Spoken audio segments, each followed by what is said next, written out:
Submit to the High Council. This week here on World Class Bullshitters. I'm your host, Jeff Hicks, as always, and with me is Mecha Random 42. Hello. We also have Tom from Midnight's Edge After Dark. Good evening, afternoon, good morning, whatever it is, where you is. Ooh, I like that radio announcer voice. And finally, our guest for the evening is the man who created the intro that you've seen. He's a huge part of the Fandom Menace, and it's nice to finally be able to talk to him here on air. Ladies and gentlemen, say hello to Culture Casino. Wow, thank you. That was a heck of an introduction. Hello, everybody. Thanks for being here. Thanks for having me on. I appreciate it. So, folks, tonight we have a lot to cover. So instead of building the show with all this pomp, circumstance, and hype, let's just dive right into it because I wanted to take a couple of minutes, moment of silence. We recently, as of just this afternoon, lost Eddie Van Halen. So, Tom, any favorite Van Halen songs? Oh, God, dude. I mean, Van Halen was a huge part of my youth, as I know Culture probably feels the same. I don't know how much Mecca was into Van Halen, but a little here and there, yeah. Yeah, I mean, especially those first, the Van Halen, not Van Hagar era. God, I mean, what can you say about them? They were discovered by Gene Simmons. That first album is arguably one of the best debut albums of any band ever. I mean, they influenced the 80s hair band sound more than anybody. Arguably, Eddie Van Halen himself invented that sound. I mean, I'm hard pressed to think of anybody before it who really nailed that 80s metal sound before him. I mean, he's worked with everybody from Michael Jackson to all kinds of other people. I mean, Let's him on Beat It. Yeah, when I heard that today, it kind of hit me like out of left field. Yeah. So I know this explains why he wasn't in Bill and Ted, sadly, because I know they were trying really hard to get Van Halen in the Dave Grohl scene instead. But sadly, this is probably one of the main reasons why that didn't happen. But yeah, I mean, Van Halen, I mean, what can you say? I mean, you can't have the 80s without Van Halen, for fuck's sake. I mean, oh, God, yeah. I mean, No. the dude's fingerprints were everywhere. Just anything between, as far as favorite songs, though, sorry, Culture, but Running with the Devil to Jump. I mean, I can't pick one. Sorry, Culture, go ahead. Oh, no, I was just going to say, I mean, A Hot for Teacher, Panama. I mean, the catalog of songs that they produced early on was just ridiculous before even, the band kind of split. David went his separate ways and they ended up with, Van Hagar. But I mean, even then they were making great music. And gosh, the stories that are told about the two brothers switching instruments and that's how things happened. That's just amazing to me. And if you're not familiar with that story, I mean, Eddie was playing the drums, and then he got frustrated and because he couldn't, get Wipeout on the drums done. So he swapped with his brother, picked up the guitar, and history was made from that point forward. It's impressive. And you're 100% right. He created the sound of the hair bands and, I would know, but he influenced everything that I tried to do on a guitar, just like certain parties that, influenced me with the things I tried to do on the microphone. He was amazing. And I don't know if you could replace him. And his influence was beyond even just rock and roll. I mean, his style and sound, he went into a lot of other genres of music. Oh yeah. Early rap really used a lot of the guitar riffs, especially like Two Live Crew, most famously. Dude, Tone Loc, Wild Thing is just that Jamie's Crying song. Yep. I mean, sorry. I have a question for you, though. Have we lost a bigger rock star since Michael Jackson to now? Bowie, probably. Oh, yeah, Bowie. Prince and Bowie, yeah. Prince and Bowie, yeah. Like, this is probably the next biggest one, though, since then. I keep forgetting David Bowie's dead, because he's always... I know, right? Well, he's just so transcendent, right? Yeah, and a huge fan. I don't know if we were all... When did he pass away? 2016? Yeah, it was only a couple of years ago. It wasn't that long ago. Tom Petty was another big one, actually, too. Yeah. Dude, do you remember that Tom Petty, it was announced that he had died, but then he wasn't dead, but then he ended up dying later? Like, they jumped the gun on the announcement, but he was still... I think he was was he in a coma or something? But I remember distinctly like being at dinner, like, oh man, Tom Petty died, and then like Tom Petty on life support, and then later on I read he died. Yeah, because he had like a massive heart attack or something like that, and yeah, it's possible.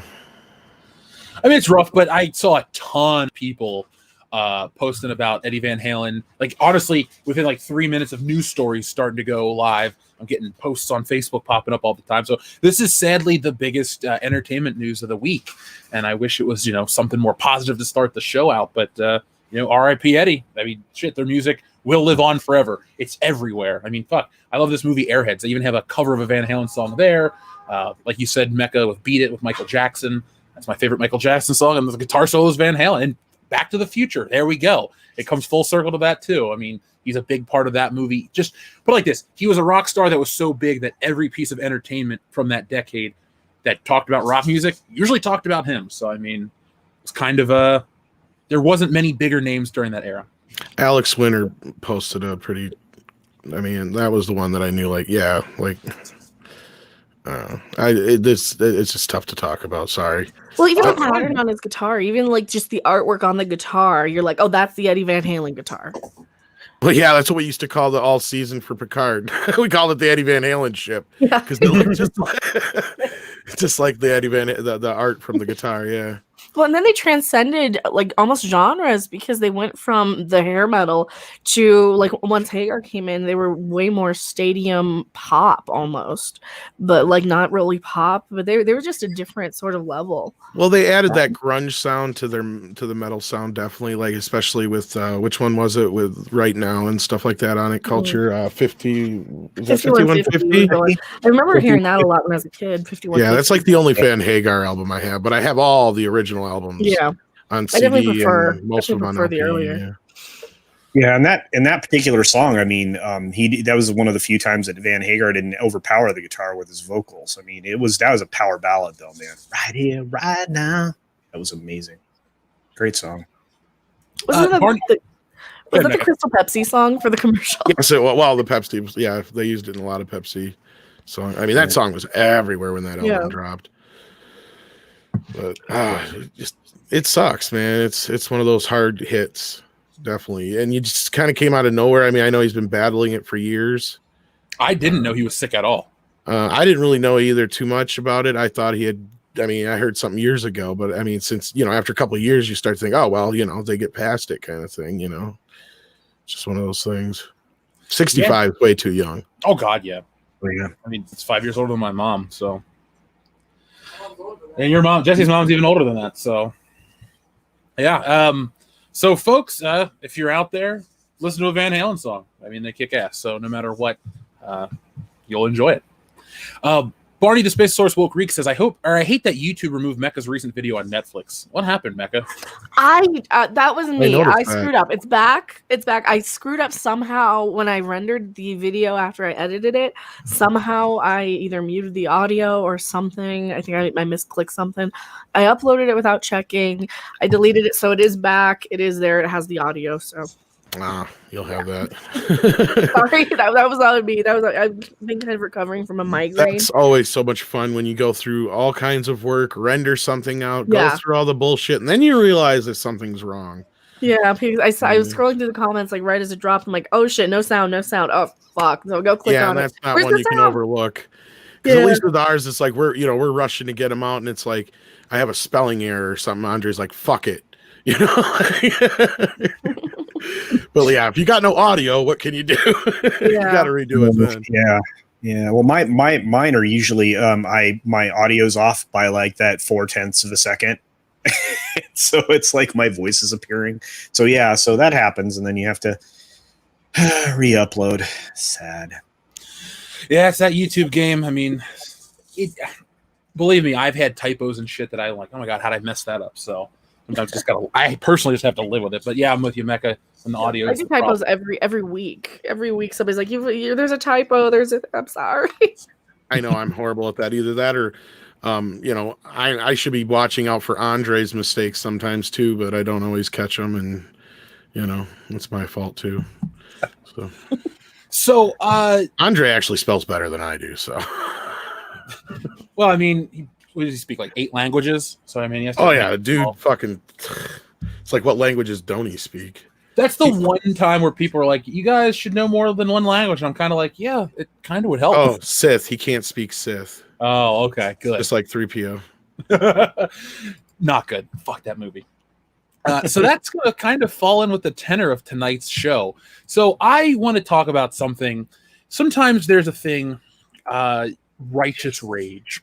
This week, something really fucked up happened, and I really wanted to talk about it because, yes, we love and we respect the movies that we grew up with, and these actors become bigger than just the characters they play. Dare I say, some of them reach a mythical level.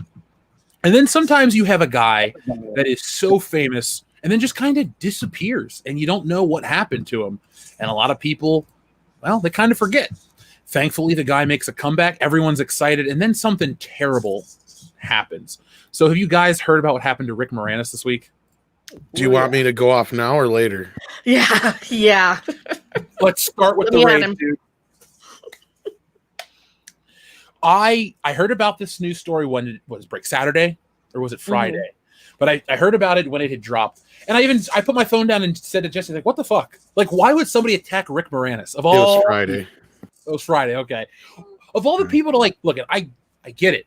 People are out there doing dumb shit in New York. It's a crazy time. But Rick Moranis, it sucks that he's the victim of this shit. Because the biggest thing that I take away from this, I hope he's better. I hope he heals completely. But I hope this doesn't deter him coming back out into the public. Because I like a lot of people, have been waiting decades to see Rick Moranis make this return. Because the book's not completely written on his contributions. We watched Spaceballs last night, and I thought to myself, I bet he's still got another Dark Helmet. And I don't mean another playing of Dark Helmet, just another kind of character like that. Because he went away when people still wanted him. He didn't burn out like a lot of actors did. So, well, I retweeted this right after I heard about it, and I posted, "Where's all the real headlines?" And then I basically bluntly said the way I felt. If the fucker that hit him is not charged with a hate crime, then I say we mostly peaceful protest. I mean, it's kind of funny, but I'm being fucking honest. Like, this is the line. This is where the line needs to be drawn because, there's no way this guy hit him over Ghostbusters 2 or Honey, We Shrunk Ourselves, okay? This guy just hit him because he saw a feeble old little short white dude and he was having a bad day and decided to punch a white guy because BLM or whatever. You know what? Fuck that noise. This is where it needs to stop. Well, even if you don't go that angle, I mean, it's just somebody mad at life punching someone smaller than him. I don't give a shit. No, it goes both ways here. If I guarantee you, if that was like Kevin Hart or fucking, Kevin Hart got back up, or anybody else walking down the street and some white dude just decided to clock them, the headlines would be way different. There'd be fucking rioting, and everybody'd be losing their goddamn collective minds.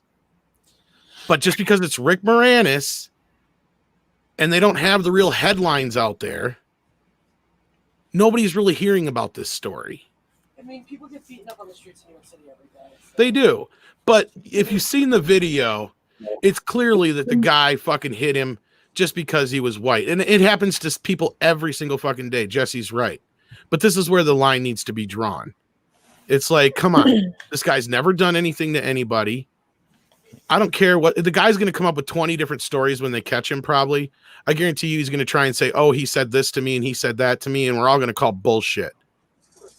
I hope enough people call bullshit because if 2020's proven anything, society's stupid. So I see this as the reverse Juicy Smollett incident right now. Like, this is the other side of it. Like, this is enough.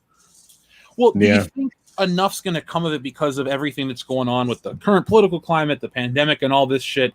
Or do you think, and everything that's happened this year too, do you think they're just going to kind of sadly brush it under the rug and Rick Moranis, no justice for Rick Moranis pretty much? Honestly, I think he'll drop the charges because he's Canadian. He's too nice. He's too nice. Yeah, but look, I mean, when this broke, and then I ran the video on my Friday show, and Tom was on the panel. I've never had more curse words on my channel ever. All of a sudden, it was like, boo. I was like, okay. I went off on it too, and I went pretty much the same route Tom did because that was my first gut instinct too. Was that gee, if this were, a criminal shooting at, well, I don't want to go down that one too much here, but no, it's like, yeah, it just, had this been something else, they would have run a completely different headline. It would have been an international incident. It would have been, and seriously, if this guy even knew who Rick Moranis, this is why I don't think this guy even knew who Rick Moranis was, because like Tom said, there's no way you're attacking Rick Moranis for anything if you know who he is. He might have thought he was Woody Allen for all we know. He might have been mad at life. He might have just had a bad day. Well, the point is he's not going to hit some famous white guy, because like Jeff and Jesse are pointing out before, like this happens every day in New York, and there's this thing called the knockout game. But here's the difference: I don't think this is the knockout game. This guy was purely taking out his anger on some little white dude. Yep. And he thought he could get away with it. But the problem was here is he hit somebody who not only is a celebrity, but a beloved celebrity. Yeah. People aren't going to let this one go. No. And if you see the video, like I was so pissed on my stream. Like the guy reaches back, puts all of his weight on his center, shoves him into the concrete. He could have killed him. He's lucky he didn't kill him. Yeah, that shove could have killed somebody easily. Rick Moranis is only 5'6", so he's a little guy. I mean,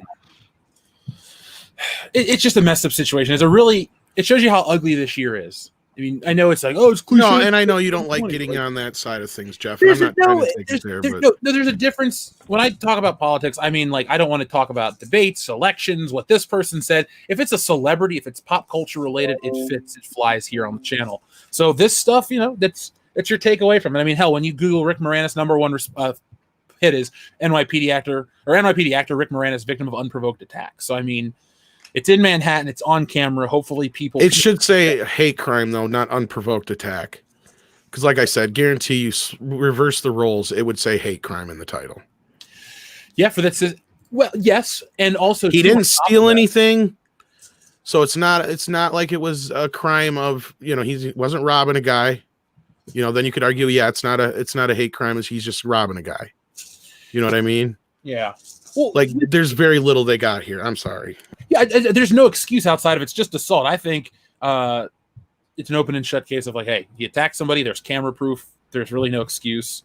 But nothing's gonna, like you said, Rick Moranis is a nice guy. Nothing's gonna happen, sadly. So this guy will just get a little. Just for some context, not only has he never been accused of any of the typical Hollywood bullshit, he's always been outside of the Hollywood system. Like his wife passed away when his kids were real young. He, like you said, Jeff, it's not like he faded out. He decided that this is it. I'm going to retire. I'm going to raise my kids. I can't do that and make movies at the same time. He made enough money to live off of, and he did voice work and other things in the meantime. But, he decided to put his family first. And I respect that. And I mean, I know that has nothing to do with why he got, it shouldn't matter. But it's your character building is what you're doing. That's my point. Is like, it's not like there's any excuse they can come up with that I'm going to buy that this guy can say that he had any good reason to hit him other than he's white. No, you're just pissed at life. You're just pissed at everything. That's how I feel. Like, he is just angry, and you know what? You took your anger out on the wrong person. There's a story where I'm from Cincinnati, about a guy that got pissed, pushed a dude in the hallway. The dude fell, hit his head on the water fountain, and died, essentially. And this kid that pushed him was this big football star. So I'm saying, like, shit, like crazy shit happens all the time like that. So the guy's lucky that nothing serious happened outside of, more so than, what happened to Rick. So hopefully, justice will prevail, and next week on next week's show, I'd love on Thursday's podcast this week to be like, hey, they caught the guy that beat up Rick Moranis and he's going to jail. Like, that's the end of it. You really can't politicize. Nobody can politicize his excuses for what he did. It's on camera. So we talk about fair and just society. That's fair and just. If I went up and beat somebody up, I get the same treatment. So should this guy. Our friend Shogun Orda says, again, racism can't cast out racism. That seems like to be the buzzword for this year. It's the coverall. It's like, oh, that's not that. It's racism. But our friend Colex81 says, sorry, Tom, but critical race theory clearly states that only white people can be istophobes. It cannot be a hate crime because theory. Yep. He's Jewish. He is Jewish, though. There's that. And Canadian. So. Oh, it's messed up no matter what. there's no excuse. So there's another kind of dumb. Oh, Culture Casino. Sorry, I didn't mean to jump to the next topic. Is there anything you'd like to add to this? No, just other than it was insane. I mean, here's the nicest little dude in the world who definitely won't press charges, and it was ridiculous. I ran that clip, I don't know, 5 or 6 times on my show, and it was run many other times on other people's shows, and the reaction is universally the same. We need to catch whoever did this, and they need to be prosecuted for it. And that's it. That's it. Yep. I think we skipped over Raging Rhinos, unless you were going back to it. Did I? Sorry, StreamYards is jumping on me. Yeah, I think you missed it otherwise, yeah. I will go. You know what? I'm going to read it in just a second. I'll go to the other part of the YouTube and pull it up. Yeah, there might have been one before that, too. Oh, no, never mind. You got the one before that, so you just missed Raging Rhinos. That was it. Okay. I will... I can just copy and paste it here, too. Yeah, if you wouldn't mind, I'll read it that way, and then I'll put this on the screen. Yeah. I could just read it too, but that's fine. There you go. Okay, so this one came from Raging Rhino, who says, "Hey guys, RIP EVH. Fuck off 2020. I hate you." Thank you very much, Raging Rhino. Sorry, I'm looking at the words Culture Casino, and instantly my brain is like going to that one. But Raging Rhino, yes, F this year. I'm so glad it's almost over. I mean, shit, we're a couple weeks out from Halloween. We got something really awesome planned, Tom. Our pre-Halloween episode. Do you want to tell the people about that real quick? Or should we? We could probably tell people. If you are aware of the documentary In Search of Darkness or In Search of Tomorrow, it is an excellent series of documentaries, and they just launched the campaign for their latest entry, In Search of Darkness 2. So in celebration of that, for Halloween, our Halloween episode on the 27th, I believe it is. 27th, Andrew Hawkins, at least him, and if not maybe more of the group behind the making of that documentary, will be joining us on that show, so we can talk all kinds of sci-fi and horror fun stuff for Halloween. Whoa. Yeah, but these guys are great. I mean, if you have not seen these documentaries, they are freaking amazing.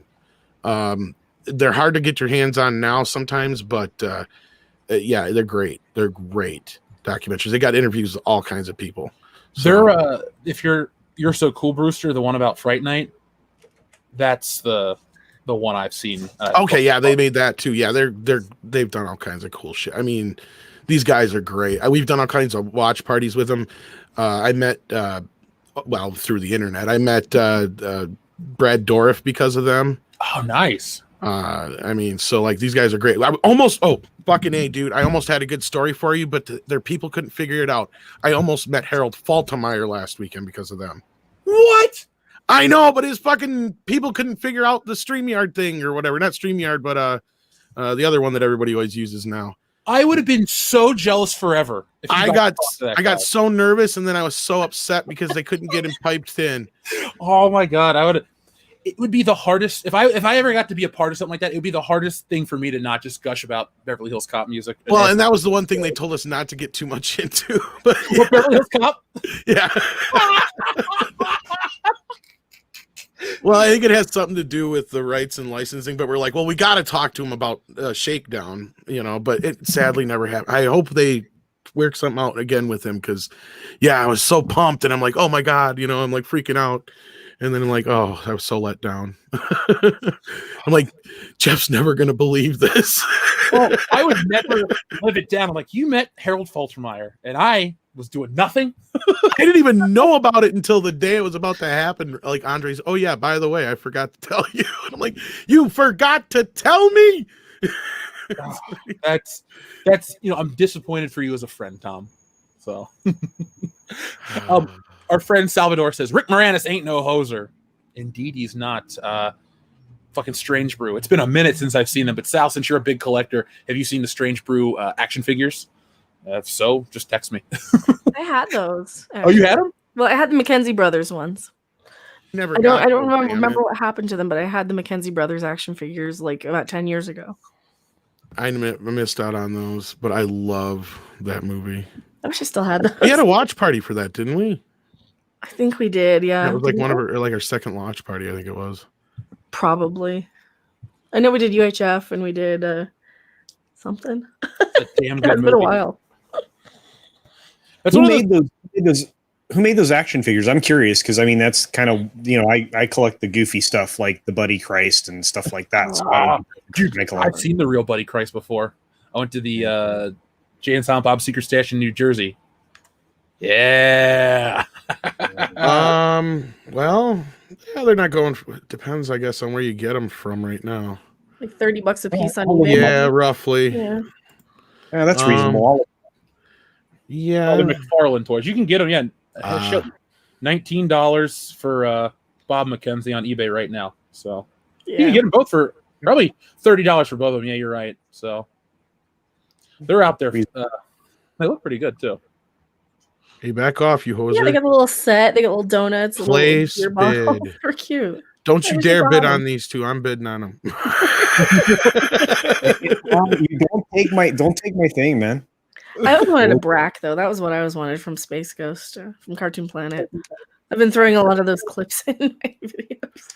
I didn't know Space Ghost Coast to Coast is like low-key one of the best shows that people should be watching still to this day. It was good. It was good. I was a fan even before when they did Cartoon Planet. And then I'm like, oh, it's the same stuff. Okay. So more of the same. It was good. Our friend Warmaster says this is what anarchy looks like. Personal protection is always a good thing, and it goes boom. Hint, hint.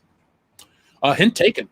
Hint definitely taken. I just don't think Rick Moranis is that kind of guy. I could be completely wrong. Would like to be proven wrong. He wants to defend himself from being beat up, but like, whatever. Like, what can he have done? Who goes out in public expecting to be attacked? So, it sucks. Andrew Clark says, "Happy birthday to Mahler. May he always be long." Oh shit! I didn't know it was his birthday. Happy birthday, Mahler. Yeah, he did a birthday stream. Yeah, he did a birthday stream playing a video game, I think, or something. He was hanging out with the guys. He got attacked for doing it too. It was pretty funny. Somebody said, "You need to do something different. Do it. Stick what you know." I was like, all right, but no, it was pretty awful. It's funny if people stuck with what they knew in quotations, new things wouldn't be made. Like, didn't Mahler start off just doing videos, and then EFAP became a thing? So if he would have just stuck with the videos, EFAP wouldn't have become what it became. Or if I followed that advice of, stick with what you know, we would have never done our single form videos, which is what grew the channel. So I mean, Mahler, have fun and happy birthday. Happy birthday. Don't let those people get to you, dude. And then finally, for now, our friend Dr. Coffinails, thank you very much. He says, SCTV was my favorite show in the early 80s.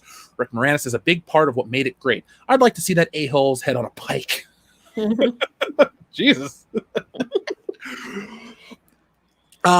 I wouldn't go that far, but there's not to get down too far down that path, but between just the rioting and just this incident alone, it's like you're doing a piss poor job of killing a stereotype, right? Like Mecca used the word, I think, thug to describe the guy, and I kind of thug. I winced at first, but I'm like, you know what? She's fucking right. If people are gonna continue to act this way and do stupid shit like this, then I guess you gotta expect that to come with the territory at some point. I mean, because I just don't know what could have possessed him to do it other than he just saw a white guy. I'm really stuck in this. He just wanted to beat up somebody. He just wanted to take his life out on somebody smaller than him. Well, I think it's just the bully syndrome, which is so shitty that it's like, I'm just going to take out my anger on somebody else and it's their problem. It's like, it's not. Sander Hammerslag, my favorite comment. The guy was just jealous because Rick Moranis had a bigger Schwartz. There's the upside and the downside. God. I know I watched it last night, but I could watch Spaceballs again tonight. That's Mel Brooks movies in general. I bet she gives great helmet. Colex81 has an idea for punishment. How about the stocks and rotten fruits? I mean, I had a bad peach today that I had to spit out, so I'll donate a peach. But honestly, my personal stance is just whatever the law is, just fucking follow the letter of the law. That's what you can wish on anyone else. No one can ever accuse anyone of saying, oh, it's terrible. You wished a person ill will. No, I just said I wish justice would be served within the legal limit. That's it. So, and then beam me up, Snotty. Sorry, that just caught me off guard. I like the part when Princess Vespa gets shot in the hair and she freaks out and takes everyone down, and Dot Matrix is like, that's pretty good for Rambo. So, guys, our Schwartz. That's the downside. The downside and the upside. Got in the cracker jackpot. Yeah, eBay. That's where you get all of the stuff. Now, this was one of those stories that popped up this week that I just wanted to cover briefly because Star Wars, almost called it Rogue Squadron, excuse me. It is not Rogue Squadron, and I don't want to make that mistake. But Star Wars Squadrons is the newest game from EA. So EA has had the Star Wars license for, 5 years now? And they haven't produced, in my opinion, anything truly great. Yes, a friend gave us Jedi Fallen Order. Yes, we'll stream it on our Twitch channel. Check us out, twitch.com/WCBS Gaming, cheap plug. But Star Wars Squadrons seems kind of cool. It was a return to form. Then I started hearing a little bit about some of the features that were lacking in the game. First off, it was only a first-person game. It didn't something about being the Empire, but you had to do something with the Rebels first. Like there were a couple little hurdles that made me less and less interested in the game. But then I saw this from Mitch Dyer, who has been around on the internet forever. I think he was part of Gamergate stuff. But friendly PSA, and this is where I kind of rolled my eyes. Friendly PSA as people start talking about characters. Keo's pronouns in Star Wars Squadrons are they, them. Thank you. Well, Mitch, no one asked. No one cared.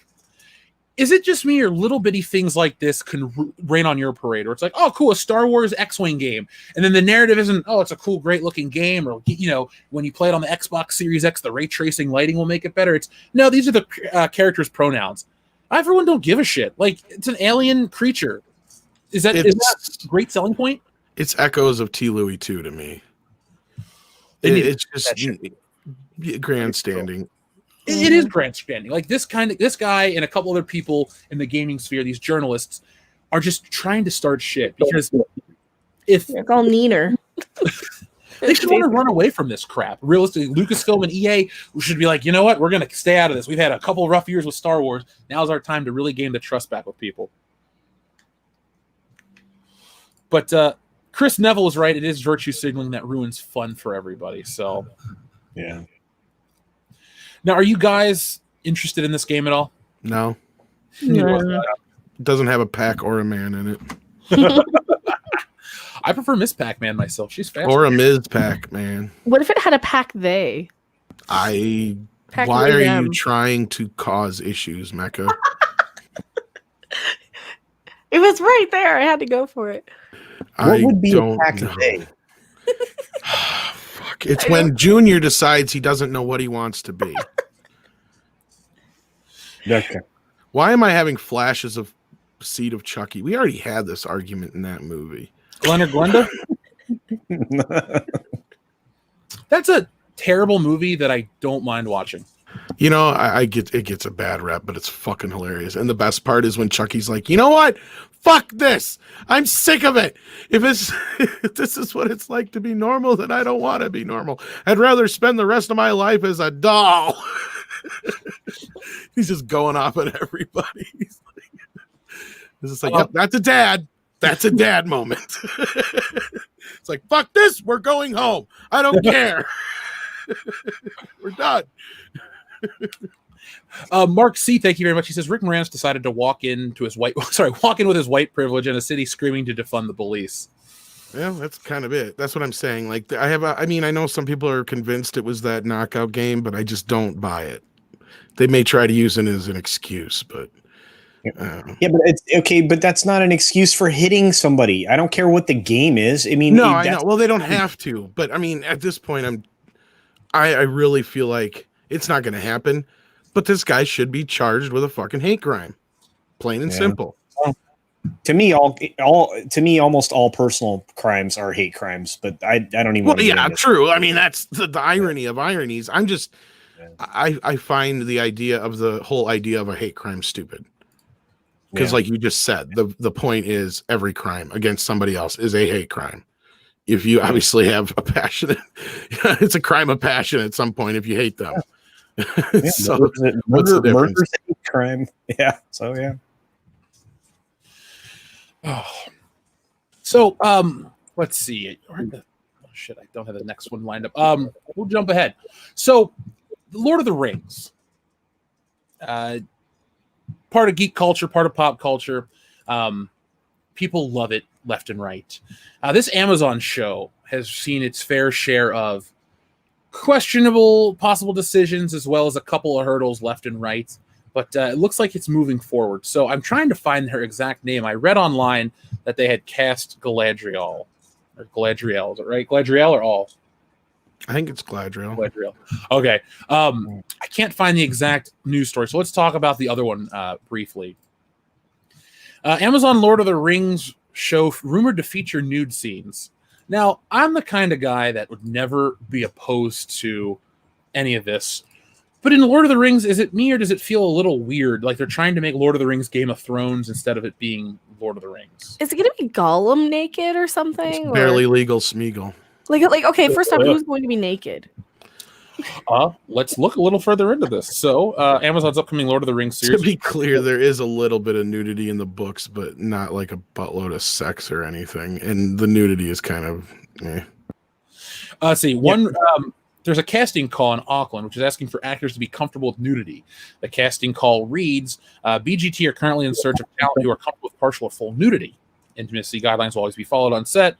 We're after all shapes, sizes, and uniquely beautiful looks. It's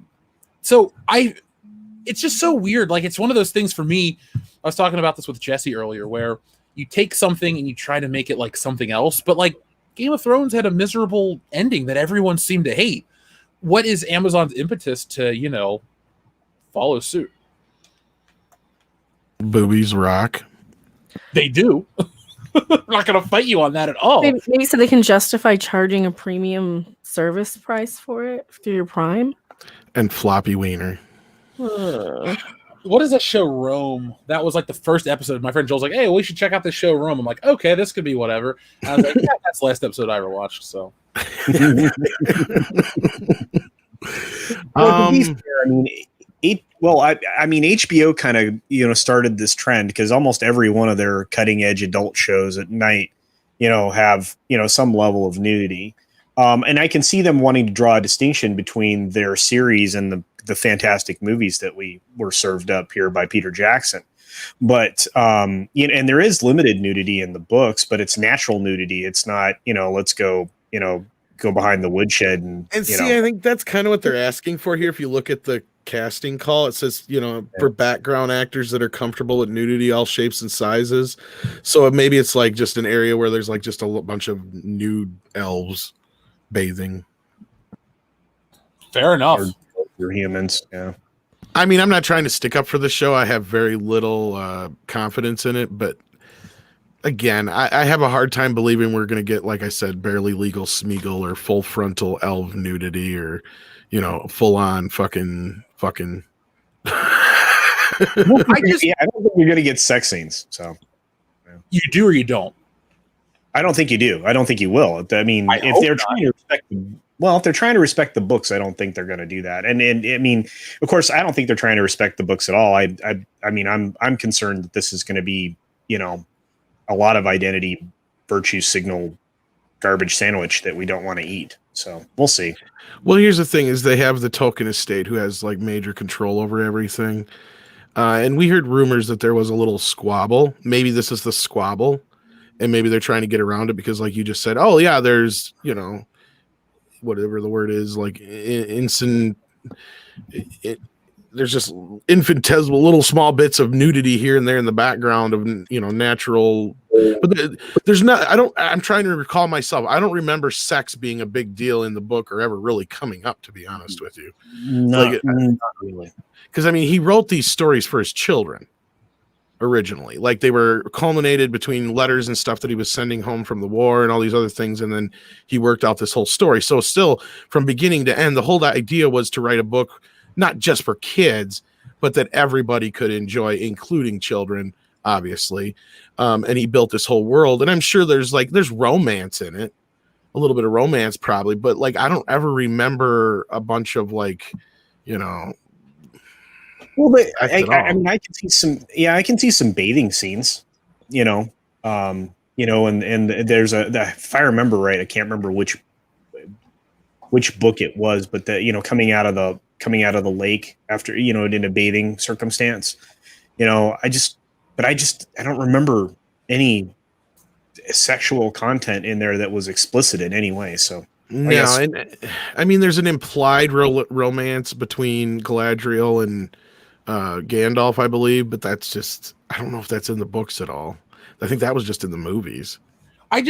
The thing I'm wondering, the more I'm reading about this off air too, is why is this show being produced? If it's adapting the books again as a TV show, like they're not though. They're doing a different age. Okay, I was like, they knocked it out of the park the first time. Like, it's so weird. I don't see the appeal of doing more of it because money. Yeah, because Game of Thrones and money, and how can we jump on this streaming? And The Witcher's really popular. What do we have that we have the rights to that we can get? But is there money actually in Lord of the Rings the way they think? If you do it right, yes. Like Lord of the Rings, I think the movies and other things have proven that Lord of the Rings was a sleeping giant. Unlike Dune or, some of these other properties that are really niche, I would argue that Lord of the Rings probably has a bigger following now than Star Trek, to be honest with you. Oh, clearly, yeah. Yeah. Remember, I only saw Lord of the Rings for the first time this year, so I'm late to the party. Well, that's the thing is, like, yeah, when I growing up, Lord of the Rings was that mythical, and I know culture knows what I mean, that mythical series that we knew could never be made. It was just never going to happen. Ralph Bakshi tried it and failed with the animated version in the 70s. They did the TV version of The Hobbit and Return of the King, but I love that. We all figured that's about as far as we're going to get, right? And we just never expected us to ever get this big live action version of it. It just never. And then when it happened and it to be good, like I think a lot of people were just kind of, oh gosh, kind of butterflies with the Fellowship. And when it turned out to be so good that, between the word of mouth perpetuated the sequels, and so on down the road. So, I mean, yeah, growing up, like that was that mythical series that, yeah. I never thought they'd be able to get past animation on it because I mean it was beyond any of the technology we could imagine at the time, and Peter Jackson just absolutely nailed it. I mean, yeah, my goodness, yeah. But it just, I don't know. I mean, you read the Silmarillion. I'm going back through all the books in my head, and it's been a minute since I've had them in my hands, but I don't know. We'll see. I mean, there may have been some dolphin love somewhere at some point, but I'm trying to remember. Somebody in the chat should know. Yeah, I gotta believe like there's some orc dolphin love, or we're gonna get a bunch of dolphins and orcs and hobbits all doing giggity scenes. Is that what we're getting? Well, dolphin love is code for the R word, Oh, yeah, drape. Oh, okay. I did not realize that. Yeah, it's an easier way of saying it. I just think of the movie Bowfinger when he's like, alien love. God, I love it. Well, dolphins are kind of... Yep. I saw that episode of King of the Hill. I know that. They don't like to ask. That's one of Hank's best episodes. Yeah. The dolphin had its way with me. Very common thing. Andrew Clark said, Squadrons has many Empire scenes with 0 white men. Of course, right? I always would assume the Empire was a bunch of British white dudes because of that's what I thought. And Rob says, I read all 1,400 pages in Lord of the Rings, and there's no nudity in that. And he would remember. He would definitely remember. Shadler says Dorfin love. Is this a shit pancake version? Oh, Dorfin love. Pancake on the channel. Dorfin love is when you don't ask for permission.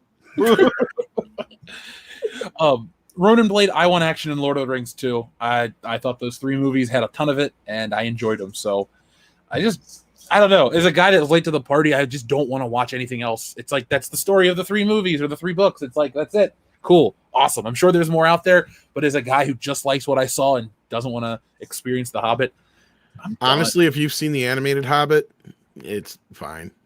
You're fine. I actually enjoyed that. I was not sober, so it's actually better than the movies. There's so much added to the movies that. Oh, dude, you don't have to tell me. I think the Hobbit version, the 3 movie Hobbit thing was just stupid. It only needed to be 1 movie. 1 3-hour movie would have been plenty. Yeah, 76-minute cartoon did fine. So, well, they got greedy. I mean, that's what the next story we're going to talk about. Greed. Yeah, greed. At the end of the day, greed is what's going to hurt this movie, this anything. So we are not the most Disney friendly channel here. I never pull my punches about how I feel with this company. And Mulan is their newest film. And unlike a lot of their films that people want to say, oh, they're all hugely successful hits, everything you guys say is wrong, you're crazy, this, that, and the other, Mulan is not a hit. Mulan is not well received in China. Mulan is the center of a lot of controversy that Disney basically just didn't do their homework. So you wonder, how did Disney... You keep saying Mulan, and I want to go get Chinese buffet. Are they open where you live? Yes. Oh. No, they don't... Nothing's open out here. So if you want Chinese buffet, you just need to order a bunch of food and hope you can. I can't now. They're closed. They close in 10, 20 minutes. Oh, you mean you can go real quick and like have one plate? The buffet's gone. It's all crap, probably. No, you're right though, Jeff. This Mulan thing it just made me fucking laugh. I've been waiting to talk about it, and I've released the first part of the video. Again, people are like, "Oh, it's out, it's cool." Yeah, it was like an hour and change of recording, and then I cut it down. It was still far too long to be one video, so we didn't hit our goal. But I'll put it out next Monday. So for those wondering, check out part 1 next Monday. I'll put out part 2. But I wanted to use a little bit of the time right now to talk about this stuff because we're in the middle of this pandemic. Movie theaters are closing down. We have all sorts of things to talk about with the future of entertainment because the High Council of Fandom Menace, we're not just Star Wars, we're pop culture in general. And the pop culture landscape is changing very rapidly, quicker than any of us had thought. I mean, Tom, if we sat down 5 years ago, would you believe, like, I didn't tell you the global crisis, but if I just said Regal Cinemas is going to be closing a good chunk of their theaters and no one's going to theaters anymore, would you believe that? I would if there was this revolution where, like, all of a sudden all of America was able to get high-speed internet for dirt cheap. And then I could see, like, some kind of situation to where streaming could possibly take over. But I think just what we've seen in the last few weeks, and we'll get into the conversation here, I just don't know if we're ready yet. We're not ready for the Mogwai yet. So has anyone here seen the film on the panel? No. But I've seen the original, so does that count? I mean, technically no, because I saw the original too way back in 1998, 22 years ago. Shit. I was like, no Eddie Murphy, no Watchy. A lot of people were like that, Tom. But I saw about 22 minutes worth of clips a year ago, August. So in 2019. So, I wasn't impressed then. I knew it was going to have problems. I even did a video on my channel when I was first getting started about how bad this was going to be. And then of course, all the box office projections were going down even before we headed into the global conundrum. And now we have, what we have, which is a disastrous film with a lot of problems. Yeah, because all the... I was going to say, I just don't think disastrous is a hyperbolic statement, Culture Casino. I'm with you. I think this is a disaster for Disney in a time when they can't afford a disaster. Anyway, Tom, sorry to cut you off. Go ahead. No, that actually kind of bridges over to what I was going to say off of what Culture was just saying, because even before the current situation, I remember, like Culture was saying, this was a movie prior to this problem that was a problem. We were already hearing about, the reshoots, the shooting issues, how much it was costing, how it was going to play in China. Disney's under the microscope right now for all their Chinese ties. This is the worst movie they could possibly release right now. Yeah, it just everything kept stacking up on top of this movie. It was just like, you know what, Disney, you really should shelve this just for a while, if anything. And then just... Well, they were desperate. They couldn't. They couldn't. They spent too much money on it. Yeah, it cost them $300 million. Yeah. Yeah. It's way over. They were way over budget, like $70 million. I mean, what they were originally shooting for, and that didn't even count the advertising budget. And it just kept going on. And as more people became aware of the fact that they'd removed the comedic factors, they'd removed the cricket, they removed Mushu, they pulled out the romance. I mean, it's just everything that people had grown to love about the original film. Mm-hmm. It's like, hey, they just tore the heart out of this thing, and that's what happened. Well, look. I was just gonna say, and I don't want us to make us sound like, like we bitch about one thing, we bitch about the other, because that's what we bitched about, Lion King. It was an exact remake of the first film. But to point that out is what the one we always bring up is Jungle Book. Why do we bring up Jungle Book? Because that was the only one that's worth watching, because it took elements of the original that we loved and mixed it with something new instead of just being a retread. Now, I'm not saying it was a great film overall, but that's, I think, kind of like Aladdin. Like, that was one of the more well-received ones. Same thing. They did a little bit different than the original cartoon, from what I heard. Yeah, they did, and it wasn't very. Well, I mean, I understand why people went to see it. I'm not a fan of that film, but that's. But now this one, like I said, it sounds like they have nothing from the original film that you love, except for the basic story. Oh, no. Yeah. Tom, in my research for the video, last year when that trailer dropped, there is I think it's called Weibo, which is the Chinese equivalent of Twitter, and the number one search in the video, you can see this, is "Where's Mushu?" So the Chinese audience that would have seen this movie liked the fun. Disney feigned this reverence shit on something they shouldn't have gone with. I mean, there's so many different layers of where they screwed up. First off, we can talk about the movie, but it's like live action remakes tend to be lazy. A lot of people call them out for what they are. I personally cannot give my money to those because I don't like the idea. It's like, look, I love Aladdin. I love The Lion King. If I want to watch those, I'll just go watch those. Those are the real. Same here. All Same you're here. doing, Disney, all they do is they dilute their brand by making lesser versions. It's like Ghostbusters 2016 by making a lesser film with the exact same title because of the way the internet works. Sadly, when you thankfully switched to Ghostbusters, normally when you Google Mulan, let's say 2 years ago, before the production of this film, you just got the animated feature or stuff about the historical poem or the story.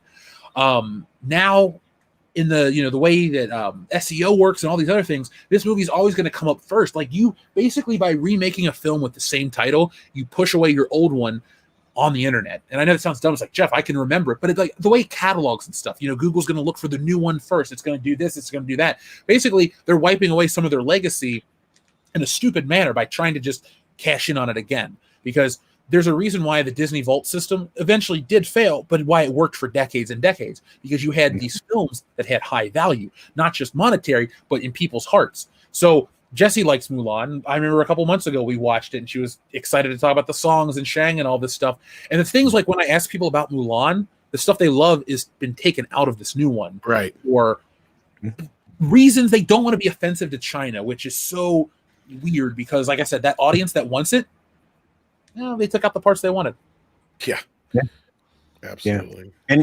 And again, I mean, there's 100 reasons why this was a bad idea, and you just named many of them.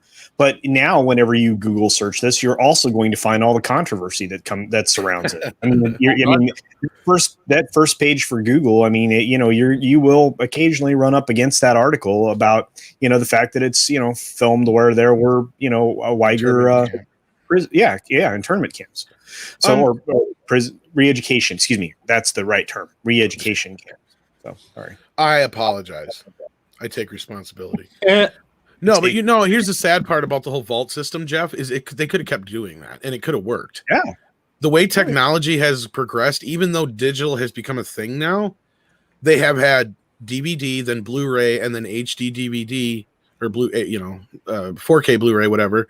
I mean, not HD DVD, Jesus Christ. That is like so dead. But anyway, with each one of these progressions of these systems, though, of the new kind of upgrade, it would have worked perfectly into their vault system. I don't know why they quit doing that. Yeah. They decided that nope, fuck it. We're going to go to digital only.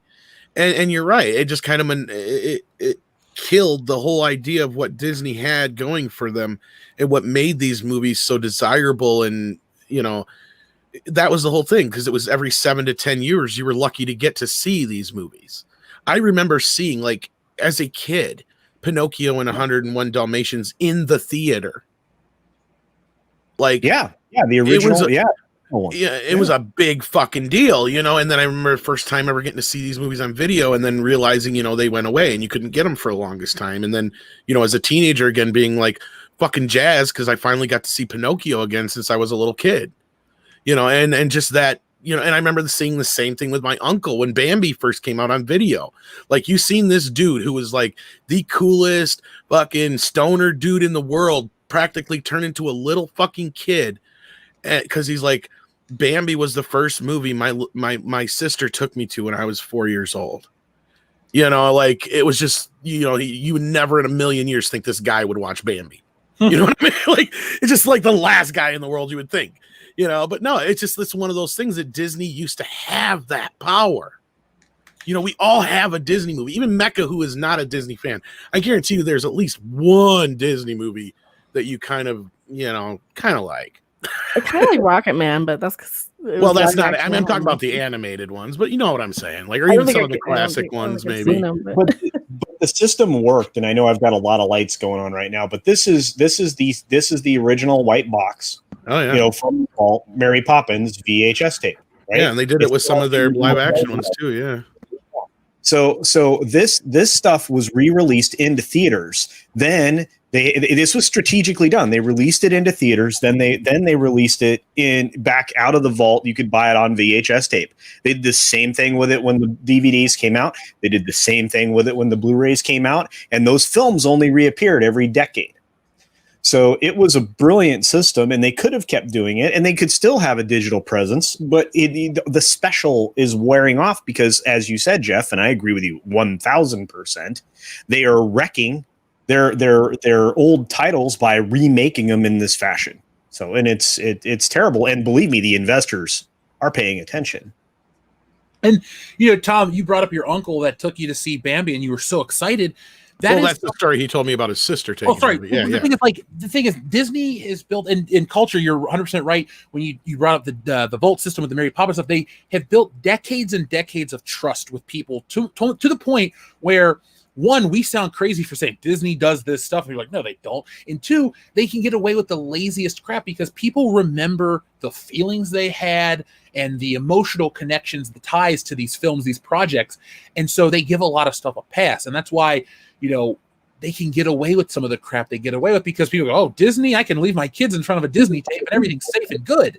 But they're a business and they do just as much ruthless shit. And now they're, thankfully, with the internet being what it is, they got caught, like flat out. You know, when they started to film Mulan, that story of the reassignment camps and all this other stuff was a worldwide story. So you can't tell me that Disney, this multi-billion-dollar national corporation that has lawyers everywhere, that people are on the streets doing research for every damn project ever, like, you don't tell me that they didn't know about this. Because their official story was, well, we filmed most of it in New Zealand, but then the whole thing, that folds in on their argument too, because they wanted to say how authentic to Chinese history and culture they were, but then they don't even film it. You know what I'm saying? Like, they have a million excuses and all of them stink. Yeah, absolutely. Yeah, and including in the credits where they thank the regional area of the Uyghur province for their security and operations, et cetera, in the credits of the movie. Mm-hmm. To me, that's like the nail in the coffin of, like, I can't get away with not acknowledging it anymore. It's in my product. I have to, you know, like, they can't get away with this one. But, you know, we're sitting here talking about this and people are like, well, at least Mulan made a bunch of money. You guys are just being crazy. Actually, no, because initially they assumed that Mulan brought in, $260 million because of rental sales on Disney Plus, the Premier VOD, excuse me. So everyone was acting like, oh, Disney should take a victory lap because they beat the narrative. Their movie was a huge success. Anyone who decried the film, well, you've been put in your place. But then the truth comes out, and they overestimated it by a lot of money, to the point where Mulan made between $60 to $90 million instead of $260 million they assumed. That's a huge chunk of change difference. And now the story is that Mulan is on other streaming platforms. It's no longer a Disney Plus exclusive. Did you ever think that this early into Disney Plus, 1 year in, that some of their exclusive content would be farmed out elsewhere? No, but that's obviously an admission of defeat. Yeah. Like there's no other way to put it. And they can sit there and pretend and play with the numbers and say they made this much all they fucking want, and we know they're fucking liars. Because Bill and Ted was #1 for like 3 weeks in a row, plus had the trilogy bouncing up and down the charts on every one of the streaming services for sale. And they mustered up $35 million, which is very respectable. And they're figuring anywhere between 40, maybe 50 million by the time it's all said and done. And I don't think that counts the worldwide yet, because they just opened in UK and they're going to open in other places. So I mean, that's just for the US side of things. But that again shows me that no matter what you do, no matter how big of a movie you have, unless you charge some premium type of price, like I said, you're never going to make your fucking money back right now. There is no way, because if Bill and Ted was number one for 3 weeks straight on every single platform and didn't muster up more than $40 million, you can't pay for a $300 million movie that way. No, you can't. No, and yeah, and I mean, think of it this way, and this also illustrates something else that is a video that I have coming out next week that it's taking me bloody forever to put together. But this actually highlights why parrot analytics are completely worthless, and they're so off base that the fact that large corporations are putting any faith in them is absolutely disgusting. Because the analytics are one of the reasons that everybody was led to believe that this was such a huge success. And of course, 90% of the stuff around this film when it released was incredibly negative. So it's not like those were customers. In just the way Parrot Analytics works, and I'm going to do, like I said, I'm working on a video that I'm doing next week that's going to explain how all of this works and how the modeling isn't completely inaccurate. This film was, going gangbusters because of what, they were predicting, and it wasn't even close. Nowhere near. No, it's not like they missed the mark by a couple dollars, a few percentage points. Huge. I mean, this is why, and everyone goes, oh, you guys won't let this one go. This is why people could question Captain Marvel marketing, or excuse me, Captain Marvel accounting, because this is the kind of stuff that happens all the time. And I mean, there's a lawsuit that lady had about the Disney parks over reporting something or under-reporting something. I mean, we talked about it on the High Council. You guys can go back. If not, just Google it. The numbers are out there. The thing is, like, when we're bringing up stuff, we don't just make it up and pull it out of our asses. We have, hey, this is what it is. This is what's presented, and we pick reputable sources. But to the money thing with Mulan, and I'm looking forward at their film release schedule. This cemented, like you said, Tom, that big budget films have no life, cannot afford to exist on PVOD or streaming exclusively. Therefore, I fear that since these other theaters have shut down and the future's uncertain, I think that the big budget film is going to go away for a while, and I think that's going to suck.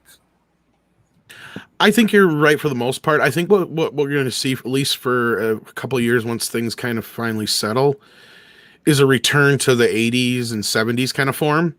And what that is, because now every month a studio has a major movie come out, and in the case of Disney, sometimes more than one. Mm-hmm. Back then, you were lucky to have 3-4 movies at the most that were considered major tentpole movies a year come out from a studio. And that was generally your summer movie or two. You have like 2 big summer movies and then a Christmas movie, and then maybe like an Easter movie or a Memorial Day movie or Labor Day movie, something like that. Like they would all kind of bounce around a little bit. And then the rest of the year, you have smaller pictures and you'd have re-releases. Like it was very common until VHS and stuff like that took off, to be able to go see a re-release of Raiders of the Lost Ark or Star Wars. Star Wars was especially one that was constantly being re-released. There was theaters that were well known for showing Star Wars for years, like nonstop. Yeah. There was even a poster given out to certain theaters. I think there were still like 50 some theaters that were still showing it after that first year, where if you've ever seen that poster with the toys on the birthday cake. That theater, that's a special poster that was given to theaters that were still showing it nonstop for a year.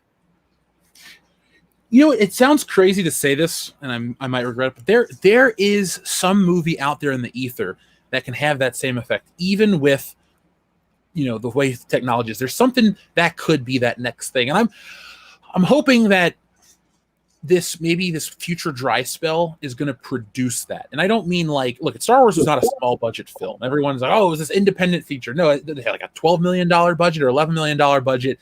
And if you compare it to other films of the time, it wasn't this, broke dick movie. It had some money behind it. But I'm not expecting some, by today's standards, a $40 or $50 million movie to be made by fans and then, promote. But like, this is that time where everyone that says if you don't like it, go make something better yourself should act. That's what we're doing. That's what you guys are doing. That's what a ton of people are doing. I think we're in this weird phase of some big worldwide event is going to push Hollywood's hand to switch the way they do business against their will. And it's going to be interesting, but I think it's going to be very telling about what has that level of like quality to stick around forever. Right. Well, the two big things are going to be the type of stories that are told and the actors. First of all, they're going to have to like lower the level a little bit. You can't have, I mean, you're going to have Avenger movies still type level movies, but it's like I said, going to be a rare. The studios might make 1 or 2 of those type of movies a year. Do you really think we'll ever? I mean, if you piece it out like this, excuse me, Marvel got lucky because Endgame for a lot of people feels like the end of Marvel, like cinema. The MCU is like, oh yeah, there's more coming, but it feels like it's over. I think they're lucky there because like Black Widow. Well, I didn't think Black Widow was ever going to be a $1 billion picture. Black Widow looked to be cool. I love Scarlett Johansson. I like the character Black Widow. I was ready to go see the movie, but I never thought I was going to pull in $1 billion. I don't think moving forward, like the Marvel brand, like with Eternals and all these other movies that are so deep into production, I think those will all kind of, if the current climate doesn't change, they'll all kind of peter out. And I don't think we'll ever see the Avengers again. I think Spider-Man will become the big moneymaker because it's a solo character that can bring in $1 billion guaranteed, and it's Spider-Man. All the stupid politics aside, I think that's going to be the one. Spider-Man and Batman are the two superheroes that are going to we will, but I think the big difference is actors are going to have to start taking pay cuts. Like, you're not going to be able to take the $20 million paydays anymore. You're not going to be able to pay Will Smith 10, 15, $20 million anymore. Those actors are just going to have to learn that they're going to have to take back end points, and they're going to have to get choosier with, with their, or more fickle or whatever, with their choices is what they pick, because they got to know that when they go forward with these choices, they're putting their just as much risk on the line as everybody else, because that's one thing I feel like is killing most of these movies. And I see Culture nodding, so he knows what I'm saying. Like, look at Johnny Depp got $100 million for that last fucking Pirates movie. $100 million. Now, he gave most of it to charity, I guess, from what I heard, but that's not even the point. It's like right there is the budget of how many freaking small level movies. I mean, that's like 4 Bill and Ted movies. Well, do you think they'll start getting rid of some of these like really controversial, like the Brie Larsons and your Natalie Portman, the ones who like really piss off half? I think Spider-Man Far From Home was proof that there's no fucking way Captain Marvel made as much money as Disney is pretending. Because that came right after Endgame. It's fucking Spider-Man, and it was like, okay, so now we wanted to see what happened next, even though Endgame, like you guys were saying, was like the end. That was the movie that was supposed to pick up and tell us what was going to, how things what happened with the snap. I mean, after the snap and all that stuff. So I know there was a lot of people on board for that. Now, granted, the movie got mixed reviews, just like the first one did, but that's not the point. I don't know too many people who liked Captain Marvel as opposed to Spider-Man. Well, hell, even the actress playing Miss Marvel didn't like it too much. That's what I'm saying. Like, I have a hard time believing that it made as much as it did. And I have a feeling you're going to see the box office for Captain Marvel 2 go way down unless they actually pull the trick of putting Spider-Man in there like they're claiming. But I'll be honest, I don't think we're going to get Captain Marvel 2 at this point. I don't know about that, but I will tell you this. I was just going to say, I don't think Spider-Man's showing up there. You want to know where I think Spider-Man's showing up? And this is just a theory. Miss Marvel? I think he's showing up in Doctor Strange 2. Oh, I think if the budget doesn't get slashed because of the COVID shit, I think you'll see Sam Raimi Spider-Man, like something crazy like that. Well, you're on the right path, because we are actually working on a video right now, and with Sony kind of talking the Spider-Verse and bringing in Sam Raimi's directing. Yeah. Tobey Maguire, think about it for a minute, and multiverse, like all these things. Like, again, it's just a theory, but it makes sense. There's a flash of him to kind of tie them all together. Kind of, yeah. And then why else would you get Sam Raimi in there? Well, look what they're doing with Bruce Campbell, though. They're like saying they're going to flash him in there for a second, or they're wanting to, as like one of the rumors. Just a rumor, but yeah. I would love it. And they got Jamie Foxx as a different version of Electro, but it's again the whole multiverse business and all that kind of stuff. I have a feeling that might be more, because I don't see why they would put Spider-Man in a Captain Marvel 2 movie. Well, and Captain Marvel's supposed to be going on to the Samuel L. Jackson thing, from what the rumors have been saying now, and in Ms. Marvel too. Yeah. Okay, so it's sad that I know this, but in modern crappy Marvel, Spider-Man and Captain Marvel, Miss Marvel writes fan fiction about those two. So you're going to, look at worst case scenario is going to be Spider-Man shows up in Captain Marvel 2 and has some sort of not even a relationship, just some kind of weird, stupid romance, and Miss Marvel will somehow factor in there, because that's the kind of crap that gets printed in the comic books these days. I wouldn't be surprised if it's part of the the next phase of movies. A romance with Ms. Marvel or Captain Marvel? Because Ms. Marvel's at least his age. Yeah, but remember, we're being introduced to Kamala Khan or whatever in WandaVision. Well, who is it? Monica Rambeau's supposed to be in WandaVision. They actually, or that's what I meant, not Kamala Khan. Yeah. Kamala Khan's Miss Marvel. Never mind. I knew what I meant. Flip it, reverse it. By the way, since we're talking about this this tangent real quick, I just wanted to put this beautiful piece of art up here to share. Anyway, sorry, that's Steve Ditko. He created both Spider-Man and Doctor Strange. Beautiful. So to see that crossover would have been... I just, for some reason, I had this in my like sleep drunken haze, thinking like, why would you have Sam Raimi come in? He's not going to do just whatever Kevin Feige wants to do. There's got to be a reason for it. Sorry, I was reading Darth Morgoth II right by my... Anyway, sorry. No, that's all right. I think his directing choice was intentional. And here's the thing that a lot of... I don't know how to break down fans. Like, I don't mean to break them down as people, but like in different categories, because obviously there are different tiers to fandom. But there's this tier of fandom, Spider-Man fandom, and Canadian Spider-Man might understand this, where like it's all Dan Slott era weird. I don't want to say SJW because it's like a bad phrase for it, but it's like a very modernized, crappy Spider-Man that even like most readers aren't going out to pick up. And the numbers show that they don't lie. Anyone can be, well, I really like that book, Jeff. You don't, whatever. Well, the book doesn't sell as well as it did 10 years ago. So don't, come at me with that. We're talking about straight numbers move. But the money people behind the scenes realize that old Raimi trilogy really brought in a bunch of money and holds a lot of weight because, like we say all the time, once something is so old, it becomes new again. We're almost 20 years removed from the first Spider-Man film. What was the number one request from fans for that Spider-Man game that came out 2 years ago? Sam Raimi suit. They got it. Everyone was happy. What is one of the big requests in the community, in the collecting community? People want them to re-release the old Raimi suit as an action figure. I'm gonna do you one better. In the trailer for Leto's vampire movie, what's his name? Morbius. Mm-hmm. What Spider-Man do we see painted on the wall? You do it. It's an actual screenshot of the game in the Sam Raimi suit. So I mean, bingo. It's all about that. And look at your opinions, folks, in the chat. You can love it, you can hate it, but that movie holds a lot of weight for a lot of people still to this day. The Andrew Garfield stuff came and went. Everyone can go, Andrew Garfield was great as Spider-Man. If you liked it, awesome. But we talk about cultural footprints. Never left one. It came and went. They got rid of it because it was too much of a problem. Tom Holland is the new fresh Spider-Man. People seem to like him, but again, they already wrote themselves into a corner. I don't see Andrew Garfield coming in, but I could see them bringing Tobey Maguire's Spider-Man into the mix. I would as a multiverse Spider-Man in the movie. I have a feeling. Yeah, and the thing is, it's going to be one of those feel-good moments where he comes and goes, and everyone's excited about that movie. But we won't have that big, exciting moment if the movies can't go to theaters. Because you're like, well, Jeff, it's the movie. What does that matter? I saw Ant-Man 2 with like one other person in the theater, and it was one of my least favorite Marvel experiences. Marvel movies and Disney movies are best seen with a big audience so you can all get in on the laughs and all have fun.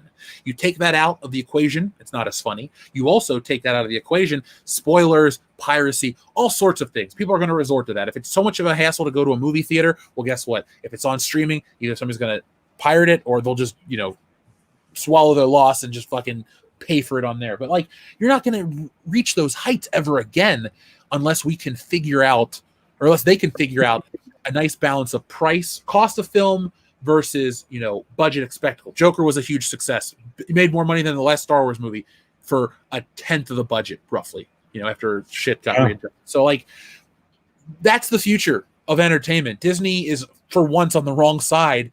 Well, actually, for the first time in decades, on the wrong side of, they've been throwing money down this endless hole to make these projects. And in society, not society, but entertainment media, all they want to do is report on the grosses. What about the profit, which is what actually, helps these companies and production companies grow and do more?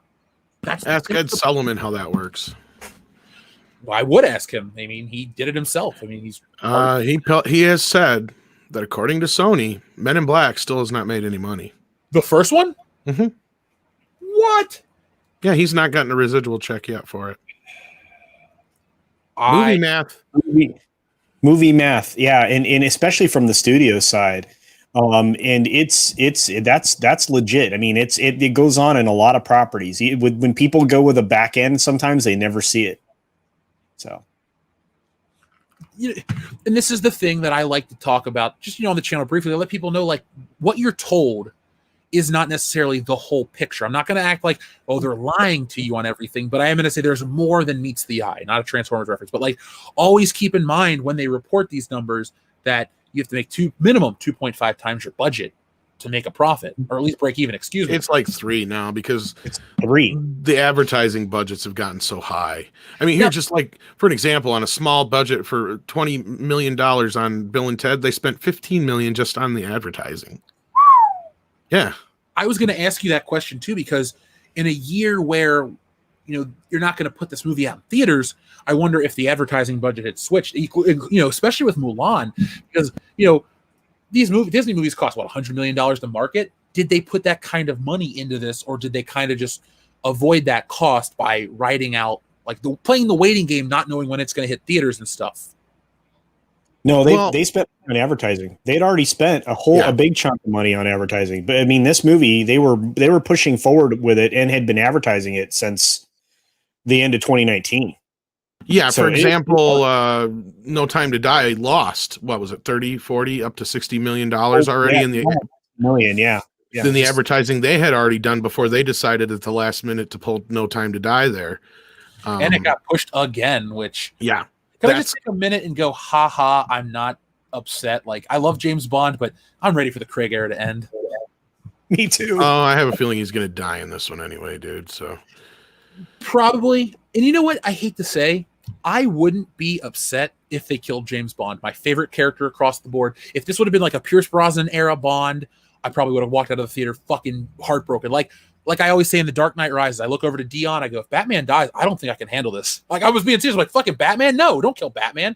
But I've watched Bond get thrown around in movies and now in society, and because of the way they treat him as this cultural boogeyman where he shouldn't be a part of the conversation anymore, he represents toxic masculinity. I'm like, look, he just represents the dude guys want to be like and the women guys want to be with. So it's like, that was always the Bond appeal. He's double problematic 07. He can be as problematic as he wants. But now, dude, we're at a point where we self-police and self-censor and self-worry about crap. We don't want to offend other people, that our art and our products, suffer in the long term. Like, just like Mulan, to go back to that. They wanted to be so culturally sensitive, and they made a shit product that nobody cares about. Including the people they were trying to pander to. It's pretty disgusting. Well, and that actually might segue into the next one of the topics I think you had here, and Bond is the catalyst for Cineworld closing a bunch of their theaters. Which is, it sucks that, look, there are people that are going to suffer from all of these Hollywood changes, and I want to preface this like this. The theater owners, the theater workers, audience members and stuff, it sucks for them. I would never wish anything bad on them, and as an audience member too, we lose out. But like, these big studios are finally going to realize that you cannot put this weird shit in your films and expect it to sell and shame your audience. You can't do that anymore, and you can't take that risk or chance. So I'm happy to see a studio in this position because they can't get away with this shit anymore. If they fail, they fail. The problem is they'll just use this situation we're in right now as an excuse. That's the shitty part about this, because going into this year, we were actually at this point where, look, Andre and I and everybody else are starting to tell everybody things are going to start to change. Word's starting to get around. Well, look at Harley Quinn and even last that was the last straw. Angels and Terminator. The box office was showing that people don't want these stupid garbage mail bashing, calling your fans Trump supporters sort of fucking messages in their movies. People are tired of hearing it in the media. We're tired of hearing it everywhere. And then the demic happened, and then BLM and all that. That's pushed everything back. And then now these draconian rules they're enlisting for the Oscars that are being adopted by pretty much every production company and studio now, as I predicted. That's going to be their fail-safe. So again, we're going to be stuck waiting to the point where there's absolutely no money left, and somebody comes in and changes things. And unfortunately, you have a lot of the people with money right now are the same people in the same bubble who believe the same problems. You know what I mean? Like they're the, Did you just see this? Did they tag you in this? Somebody's saying that they're using, let's see, Biden's campaign is using a Star Trek themed fundraiser now with Patrick Stewart. Yeah, I seen that. It's like, get your politics out. Get your politics out of it. You know, I loved it when the only politics that like famous people got involved in were like, Feed USA or whatever with We Are the World. Even Rock the Vote wasn't that annoying. Even Rock the Vote was, because at least they weren't out there saying, don't vote for this person. If they did Rock the Vote right now, you're an instant. It'd be all one-sided. Exactly. Great point, Mecca, because back then at least it wasn't like they were toting one side. It was just fucking vote was what they were saying. Yeah. Like the WWF did it 20 years ago. Smack down your vote. They went to both Democratic and Republican national conventions and they're just like, hey, just go vote. It doesn't matter who you vote for, just vote. Like that's a fine message, but like Star Trek and this, it's so ugly right now. Like I'm glad I don't have to cover this for the channel because I would hate doing what I do if I had to sit and go on and on about how every little thing with this election is going. Like, oh, I can't wait till a month from now. Nor can I. I mean, actually, a month from now, I got something big happening. I'll tell you off air. But I'm excited just to be through this cycle, through everything. Honestly, I can't wait till like next summer. Like after everyone has just calmed down and things got better, hopefully. Like I'm ready to go out to the beach or hang out and go on a trip or something, not be stuck inside. And I want to go to a goddamn movie in a theater with air conditioning and popcorn and a bunch of people and have a good time. Well, concerts. I think people will want to. I know some people are like, oh, nobody's going to go out. I think the one thing I was wrong about in my early predictions going into this whole thing was I said that the little theaters were going to be hurt. Actually, they're the ones that are thriving right now because they're adapting. Independent. Yeah, they're adapting. Exactly. Like Mike said, not only that, they're the only ones who said, fuck it, we'll take Bill and Ted because the main chains didn't.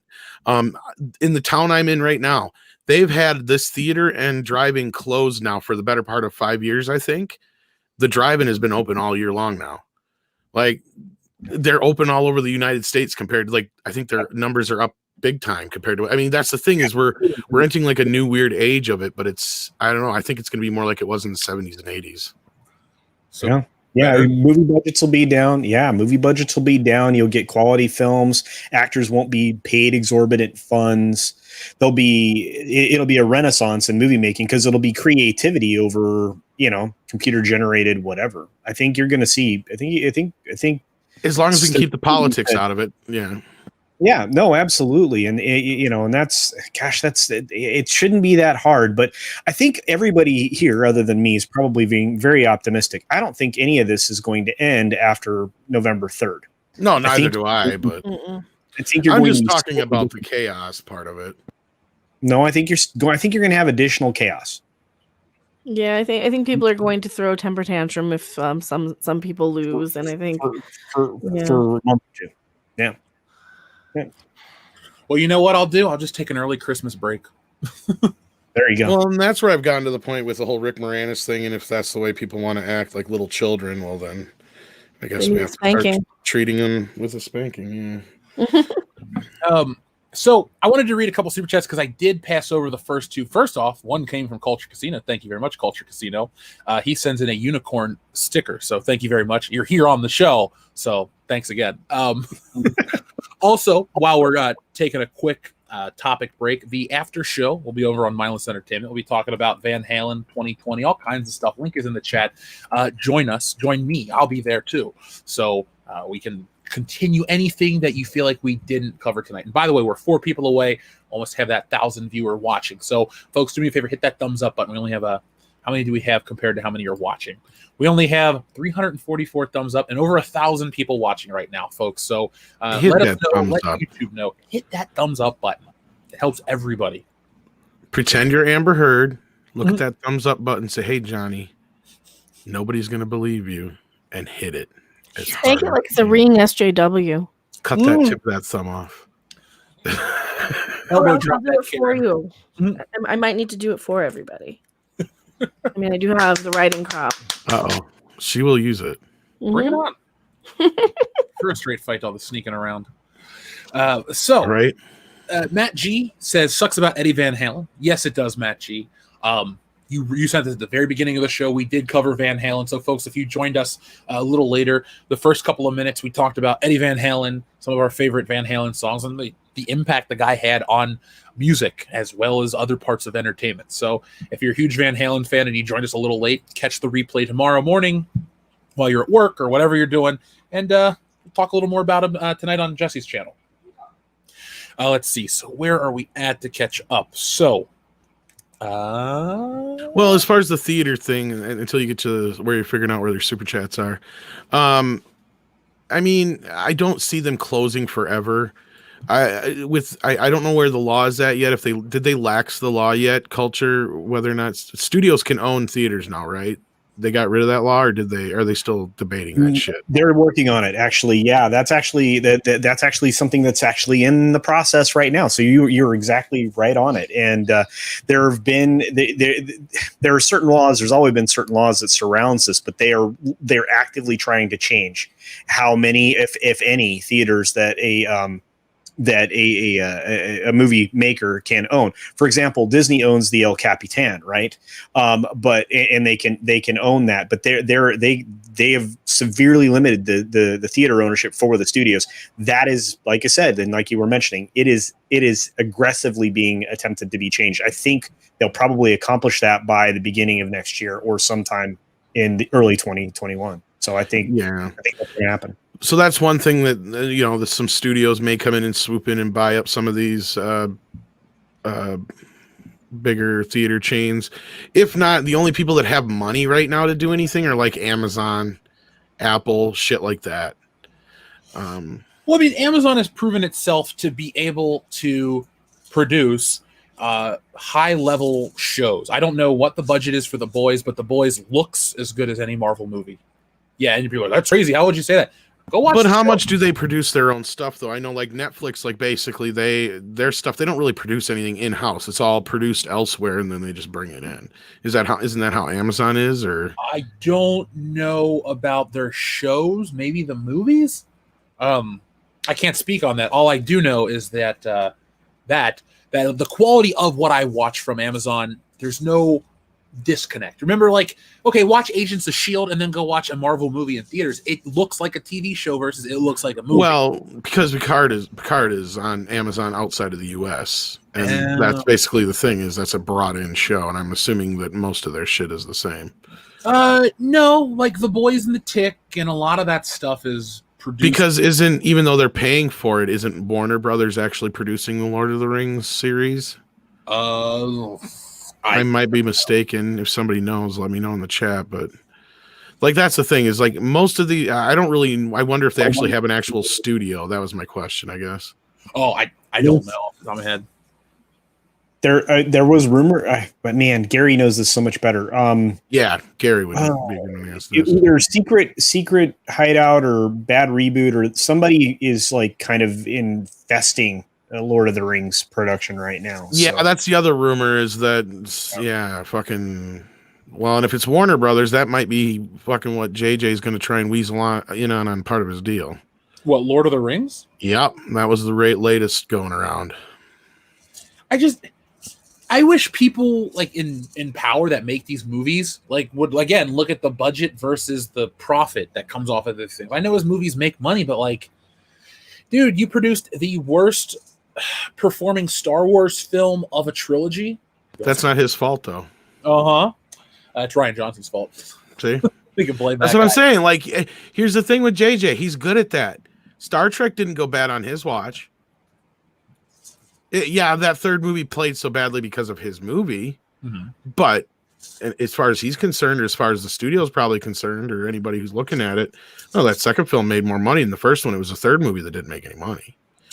He wasn't involved with that one, so always the excuses. See, that's what I'm saying. He sets himself up perfectly for excuses. Donkeysaurus Rex has an excellent point. Has anyone heard if the Rian Johnson trilogy got pushed back because of the sickness? Yeah, it got pushed back forever. It's never coming out. You can blame death. You can blame tax. You can blame the coronavirus. You can blame wild hornet's nest infestation. I don't care who you blame. Murder Hornets. That movie, that series, that trilogy, that's never coming out. Look at folks. If we're all of a sudden talking about how can we shrink movies and change the landscape and do all this stuff, because realistically, over the last 20 years, it's IP after IP after IP. I guess you could honestly go back to the early 2000s with X-Men as being like that first IP-focused film, that's new, and then they just kept going after that. And then you would have, that's why you have movies made out of shit like the Emojis. They look for some kind of recognizable thing to cash in on, but cashing in on recognizable things has become too expensive to do. Throughout the 70s and 80s, they kind of tried that once in a while, but it always had varying degrees of success. So yeah, after Spider-Man and X-Men and all that kind of stuff hit, I think you're right, Jeff. Like the IP became the main focal point. I mean, seriously though, think of it like that. Like, how many? John Wick is the last great original movie I've seen in a long time, and really, all that is a Western set in modern times. True, but I mean, again, by the technical definition, it is a wholly original creation for that film. Yeah, and I brought it up as an example, so I'm not arguing. But yeah, and I still, I remember Canadian Spider-Man. I miss those days too about not knowing what IP meant. Usually, you heard about intellectual property for video games and shit, not everything. Well, and we've had a few things here and there, like Baby Driver was kind of a newer, and a few things here and there, like even. Trying to think, there's been a couple movies here and there, but most of them spawn a franchise if they do, though. That's the thing. Sicario makes a good Sicario. That's one of those movies. Shit, they had a sequel though, right? Yeah, that's what I'm saying. So all these ones that do actually, the Equalizer, even though it was a franchise before it, I mean, it you could almost argue that it's so lost in the ethos that it was almost like an original property when it came out. Nobody really was aware of the original except for somebody who's, in a nursing home, probably, other than us geeks. So, it's just, I mean, everything spawns a sequel now. If it's any good. I don't know. Yeah, sometimes even if it's not. Yeah. Well, they even tried dusting off like Tron and all these other things for the longest time. Because remember, this isn't the first time they've tried to go back around on the 80s. Yeah. I feel like we're a decade too far into 80s nostalgia. It's like, look, I love all those songs. Like, what was it? There was some kind of financial business commercial during the football game, and they played Tears for Fears. I'm like, shit, one day I'll invest with them as a joke. But believe me, I love all those callbacks. Like Stranger Things, that shit's not lost on me. But do you guys feel like we've milked the 80s dry, essentially? Like it's time to move on, either create new shit or get nostalgic about something more recent? They've kind of moving into the 90s a bit. Yeah, they're moving into the 90s. Yep. I think the 80s are kind of over, yeah. Yeah. Cobra Kai is the exception, so that's one of those rare things where you can dust off something old and keep it going. Yeah. But I'm going to read a couple more super chats because there's a lot of stuff we do want to cover tonight, including some of the Disney park stuff, as well as the massive theater pushbacks in terms of film release dates. It's like, why even get excited for anything anymore? Because it's never going to come out. So Wolf's Pain 00, thank you very much, says, I'm worried about the wokeism infecting the product, especially with WOTC going full woke. Excuse me. WOTC going full woke with the orcs. This is coming from a black man who loves Lord of the Rings. I don't know what the with is with changing the character traits. The reason I didn't pull it up is because I couldn't find the article, but I had read an article that said Galadriel was cast as with some black lady playing her, and I was like, isn't that the Liv Tyler character? No, what's her face? Not Liv Tyler. Is it Cate Blanchett that plays her in the movie? Right? Okay, Cate Blanchett. Cate Blanchett, I guess, looks like the character they describe in the book, right? Pretty good. She has a type. Yeah. With this lady, and that's why I didn't put it up because I couldn't find the article again to bounce off of that. But they're just going for change's sake, and it's never works. Wolf's Pain. Seriously. Give me an example of changing something for the fuck of it that turned out to be great. It was Cate Blanchett. Thank you, Dr. Coffin Nails. Let's see. Thanatos Felicitas says, the total difference between The Hobbit and Lord of the Rings should have been The Hobbit is Wizard of Oz and Lord of the Rings is Saving Private Ryan. Excuse me. As somebody who's only read the Hobbit book once, seeing the animated feature not sober and seen Lord of the Rings one time, I'm gonna take your word for it. I'll say I think that's a great comparison. Well, I mean, if I'm half in and out, but if I get what he's going for there, I always felt very similarly. Like The Hobbit is no less epic or grand or magical than the Lord of the Rings, but the Lord of the Rings story is so much more impactful and it's like so many more real consequences, if that makes sense, whereas The Hobbit is more like this fanciful journey. Yeah, I get it. The Hobbit is more like a fairy tale. Yeah, so that resonates. That's always how I've sort of felt about the two separate works. They're equally masterful and wonderful, but one of them is, very much Wizard of Oz, a fun fairy tale story to go on, and the other one is this like, oh my god, dire real world consequences, people fucking die, lives torn apart kind of story. That made for a damn good series of movies. God damn it did. 16-bit mascot says, "Hail everyone, Jeff, Mecca, Tom. Also nice to see you here, Culture Casino. Thanks for keeping it real, guys. Cheers." Thank you very much, 16-bit mascot. That's all we can do is keep it real. Appreciate it. Adam Wofford says, "I watched a video with a Chinese woman was reviewing it, and she said it was a SJW, but she pointed out how Disney added Western things like witches and mixing the differences between chi and magic." So, Adam, I don't know if you got a chance to watch the video, but in my research for it, I did see a lot of examples of Chinese people speaking out against this film. It's a lot like earlier in 2018 when you had people speak out against The Last Jedi from China. Yeah, they had very interesting ways to describe the film or tell why they didn't like it or the actors, but you can go out there and you can find actual Chinese people's responses to said things. And so, again, this is where Disney didn't do their homework. They didn't really belong there.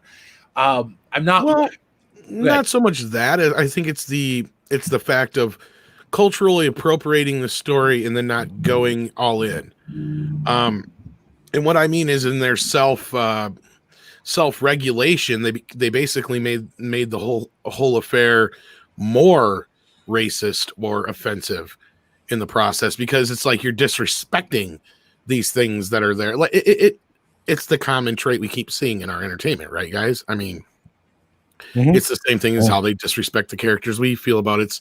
I could see and understand from their perspective is like, you're changing it right there. If you're mixing things like that, which are clearly not the same thing, you're going to piss off an entire culture doing something like that, because it's like you don't care enough to pay attention, or you don't feel like it's important enough, and you think in your infinite wisdom, you're fixing it. Like Rob, I seen him in the chat earlier. I stole that from him because his brothers always broke his shit and said, "Oh, I made it better. I fixed it." Yeah, no, you broke it. But yeah, I think they feel like in their infinite wisdom, they're making it better when they're really just breaking it. Just like Terminator Dark Fate's a great example. They tried to say they were making it a big feminist movie, and in the process, they made one of the greatest mothers in cinematic history a complete fucking failure. Yeah. In the first 2 minutes. And then they turned her into an alcoholic. It's so funny how they use, I don't want to just use the word feminism can't speak, but it's funny how they want to put that out there. It's like, oh, this is what this kind of story is. It's going to be strong and impactful, and it does more damage than anybody complaining on the internet. Like, it's so fun to watch these people set themselves up to fail. Like, you go back July 2019 when the news first dropped about Dark Fate. We called it was going to be a flop. Look how big of a flop it was. Like, in no way am I surprised when the feminism first approach fails in a film. Like, I don't know how deep they did it with Mulan, but I do know that it was all about, we want to be, culturally sensitive on this topic, and people in the country are like, dude, it's not even something to be culturally sensitive about. We have our own, and the thing is too, they have their own movies in China of the Legend of Mulan. Like, they have an animated one called like Kung Fu Mulan or something, and they had a live action one a couple years back. It's like Disney, stop going to the Chinese market. They have their own industry. Like, make your Marvel movies and shit that they like, but don't try to, bend over and make your entire film industry appeal to this demographic that doesn't want our shit in the first place. You should highlight the acid sausage there. Dark Fate turned me into an alcoholic. Good gracious. Poor Dion over there. He's seen the movie 1,000 times, still can't get over it. But so let's see. We also have Jack of all casuals that says dishonor your whole company. That's what Disney's doing. I know. I believe in Japan it's seppuku is the act of taking yourself out, but Disney, I don't know. Look into it. Cool. Adam Wofford also says, also, Tolkien wanted to develop the two blue wizards more and show the Easterlings culture and make the main character them and work with the wizards. Oh, I didn't know that. I'm not a Lord of the Rings expert. Did you guys know that? What was it again? Tolkien wanted to develop the two blue wizards more and show the Easterlings culture and make them the main character, or make the characters work with them and the wizards. That's the first I heard of it. Same. Never heard of that. You can teach me anything about Lord of the Rings. But thank you, Adam Wofford, again. Tim Riggs says, a reckoning for Hollywood decadence in the salaries of actors has been long overdue. Yeah. We need to get back to the system like the 70s, 80s with far fewer giant budget movies and more mini budget movies. Well, and the movie math needs to die. They need to open up their books. They need to quit fucking lying to people. And that was why I brought up Ed Sullivan, is that's why these actors go for the big payday, because they know they'll never see any bank on the other side. But the studios need to change that. You know, that's just the only way you're going to be able to do this and make it work, or you're never going to be able to have, you know, Will Smith or Johnny Depp, or and I don't blame them if you're not going to make it work for everybody. You know, because if they're part of the reason a movie's a success, they deserve to, you know, get in the profits. Yeah. Well, one listener in the chat made an excellent point earlier in the show about casting unknowns, like how Christopher Reeve became Superman. I'm all on board with, put it like this, I don't go watch a movie because I like the cast outright. Like, I didn't know the main kid that was in Baby Driver. I didn't go see the movie for Jamie Foxx. I did go see it because I like Edgar Wright. But I used to. What, Jamie Foxx? No, I don't know. No, not Jamie Foxx. No, I actors. I mean, I used to go see a movie for, but now it's more for a director than an actor. But yeah, I get what you're saying. Yeah, like I even a director, like if you have a compelling story on screen, like if I go see a trailer or something, I'm like, that looks cool. I don't care who's in it. You know, Oculus is a cool movie. I didn't care if Karen Gillan was in it. It just happened to have Karen Gillan in it. And I think that might be where we go as well, where it's weird how a guy like The Rock is going to probably transition away from acting and go into producing and do all of his own shows and shit like that. Because where's the money at to make, you know, to get a guy like that to do your movie? Thankfully, you know, with this reset possibly in Hollywood, Tim, you might see less movies like San Andreas and Skyscraper and more Baby Drivers, or more, like, wasn't even The Kingsman of the Secret Service a pretty conservatively budgeted film? Yeah, it did very well.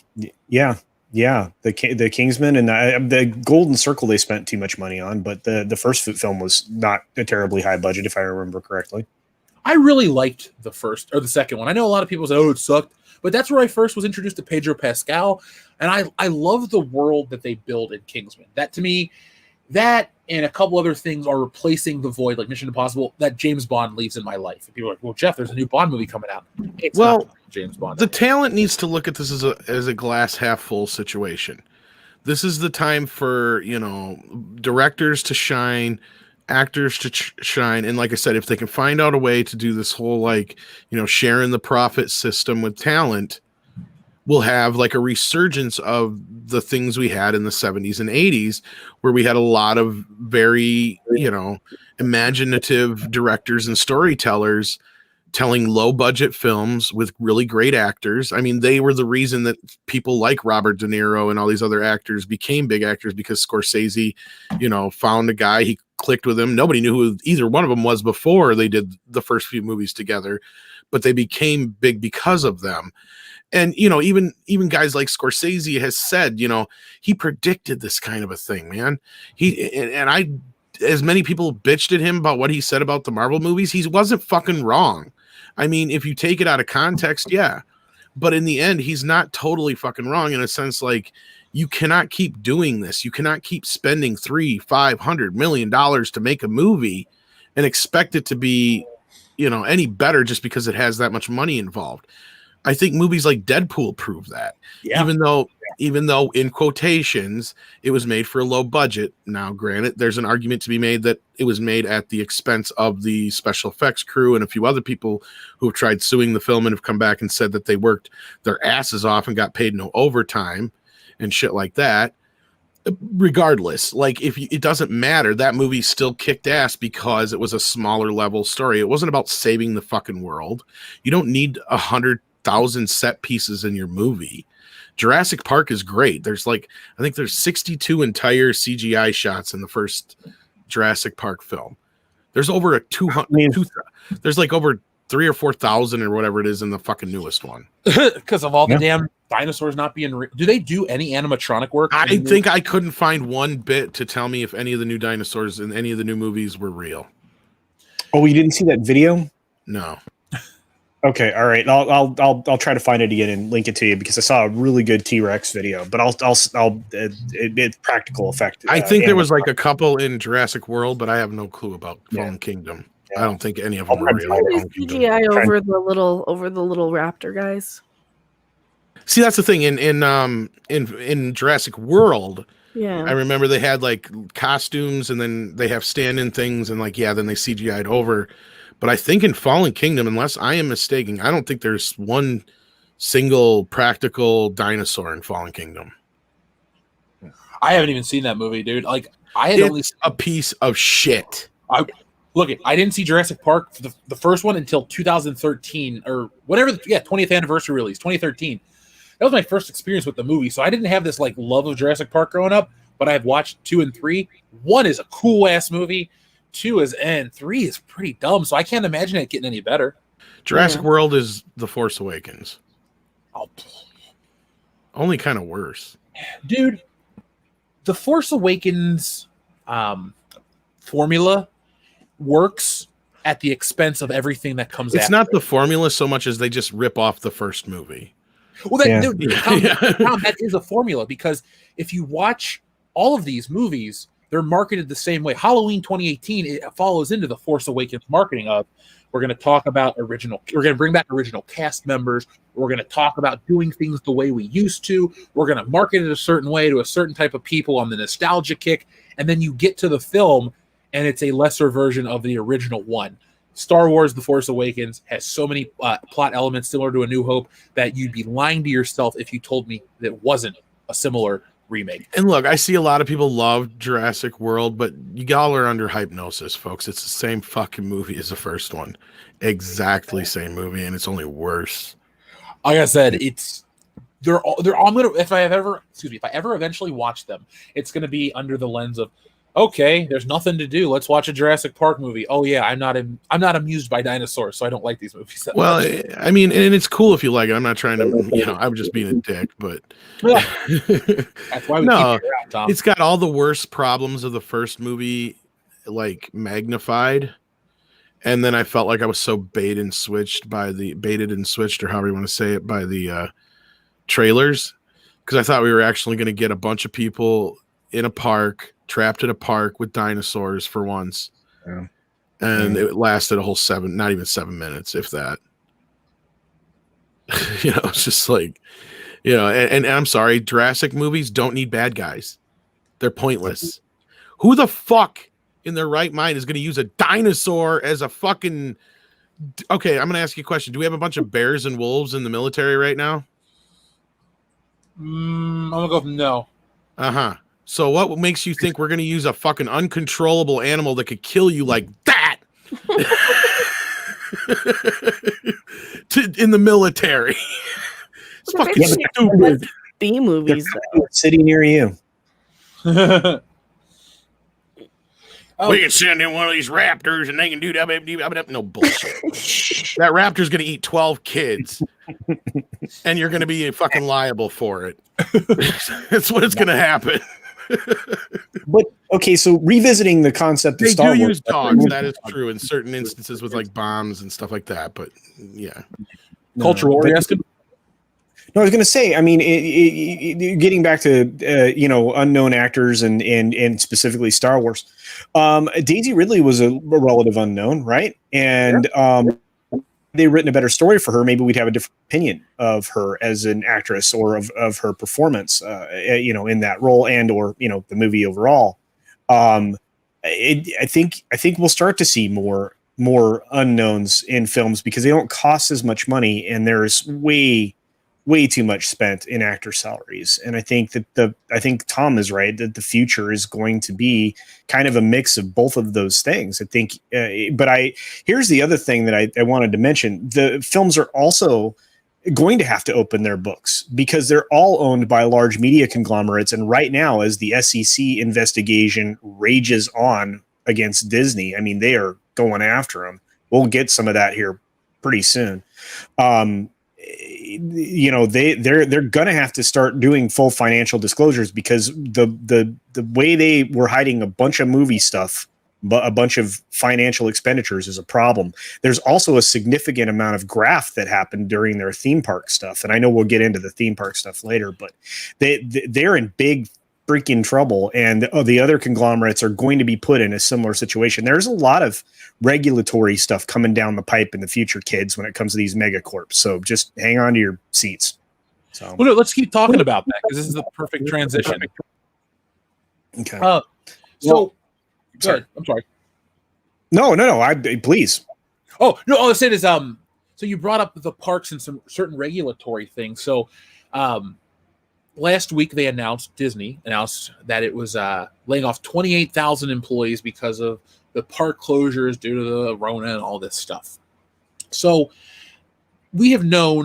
everyone's known that the Disney parks are the real big money makers. They have been what Disney can rely on no matter what, because look at where they are. They're out here in California. They're down in Florida and other parts of the world. But I am out here. It's sunny every day, except when it's cloudy from the fires. But other than that, it's sunny. They picked the prime spot to build a Disney theme park because people can go all year long and really it's a constant stream of revenue. Overpriced ice creams, overpriced turkey legs, drinks, everything. A Disney trip is not, let me pay $50 to get in the park and maybe I'll just meander and buy a drink. No, it's like $1,000 investment to take you to Disneyland. Disneyland is so expensive and people go in droves because it's the place where magic happens and the magic kingdom, and people buy into that dumb shit left and right. And that's awesome. If you're into it, I'm not here to judge you, but if you're also a theme park enthusiast, you know there are other better theme parks. If you want to go and ride rides and do crazy shit, Cedar Point, Kings Island, I really enjoyed Busch Gardens. Disney, you go for the Disney experience. So with the Disney parks and their Disney experience being their bread and butter and their constant money makers, they can take chances. They can get into the political side of certain things and turn off other demographics because they know the parks are going to keep paying the bills and keep the lights on. But now they can't. They're closed. So Disney is in a really weird place. So Culture, let's start with you a little bit. Last week when they made this announcement, what did you think? And give us a guess of where you think Disney's going to be going over the next couple of months. Ooh, okay. 28,000 people is the beginning. And it wasn't, 67% of those were part-timers. Some of those part-timers had been full-timers prior to the pandemic hitting. Right. And, but it didn't just include them. It took out a bunch of people in Imagineering and several other departments. A lot of staff that weren't going to be utilized or used.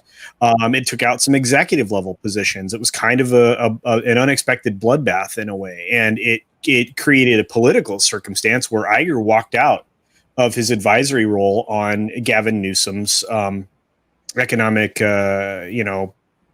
recovery thing for California because it obviously wasn't working for Disney anymore. But you're going to see additional layoffs, across various different divisions for Disney for a while to come. It's even more disappointing for investors because, as you mentioned, parks products and experiences, which is the division that Josh D'Amaro took over when Bob Chapek got promoted to CEO, and that's the path for Disney. You go from parks and products up to CEO. That's just the natural progression there. But yeah, it's the way it works. But when he was hoping to open the parks, Josh D'Amaro is a good news person for a Disney. A Disney person like me, a Disner, Disney file, whatever you want to call him, as far as the parks and stuff goes. He was incredibly disappointed that he had to let all these people go. But at the same time, if you're an investor, you're paying attention to all these things. And then you find out that right before all of this happened, at the end of August, about August 23rd, I want to say, they reinstated executive level pay, because early on into this, they had cut all the executive level pays substantially. 40, 50, 60% for some of these high level executives in particular. Well, they restored executive pay as of the 23rd of August, I believe. And I could be wrong, could be the 28th, but it was the end of August. They made, that just parks, products, and experiences is 42% of quarterly revenue. Now, it's usually more than that, but in 2019, Disney had the most billion-dollar film successes in their history, or in the history of any cinema company or studio. So there's, that number would have been substantially higher. So if you're nearly 50% of the company's earnings, and you are in a position where you know that you're going to not have all the earnings that come out of Disneyland, you're panicked as an investor. And a lot of these investment people during the quarterly call, which, happened in August, they were concerned. Number one, they weren't getting a dividend, and they're not going to get one next quarter either. And they're going to report even more than $6.5 billion in losses for the fourth quarter. I can almost guarantee it. And there's no hiding behind the Mulan was the what do you call it? Hail Mary that did not pay off. So there's going to be some real concern here. Not only that, they were telling everybody doing the third quarter call, and this is all inside baseball, and I do not care how many people even, I mean, I do care how many people are going to be turned off by this. So don't misunderstand me. I'm sorry, but it's boring. But the during that third quarter call, during the investment call, they said that the investors and the investment houses would get more guidance and information at the get together that they were going to hold. It's kind of a meet and greet and all of that, and you get a little bit more financial information, which they actually just canceled. So, yeah. So when we get into quarter four, I mean, it's going to be bad, and people who have money in Disney are going to lose their minds because it's going to go badly. And you're talking about this is a corporation that has a market cap, I think, and it could be much lower now, but it was started out at the end or the beginning of the year at about $300 billion. So there was a lot of money in it, and yeah. They are sitting on cash reserves still because they got some very good loans right at the beginning of this thing. Some equitable exchanges that they got favorable terms on, and that's great. And that definitely that kind of a war chest prevents another company from coming in and trying to hostilely take you over. But that money they're starting to cook through now, and I'm kind of concerned with where that is, because when we see the books, we're going to actually see how much of that they've burned through, because again, their cash flow that they always count on is the money that comes out of the parks, and that's been cut in half, if not more. And again, they're still using social distancing and limited capacity in their parks, unlike Universal in Florida, which is essentially running almost great guns full speed. And I think Disney's actually going to wake up and, just take the risk that they're going to get sued 3 ways to Sunday if somebody gets sick.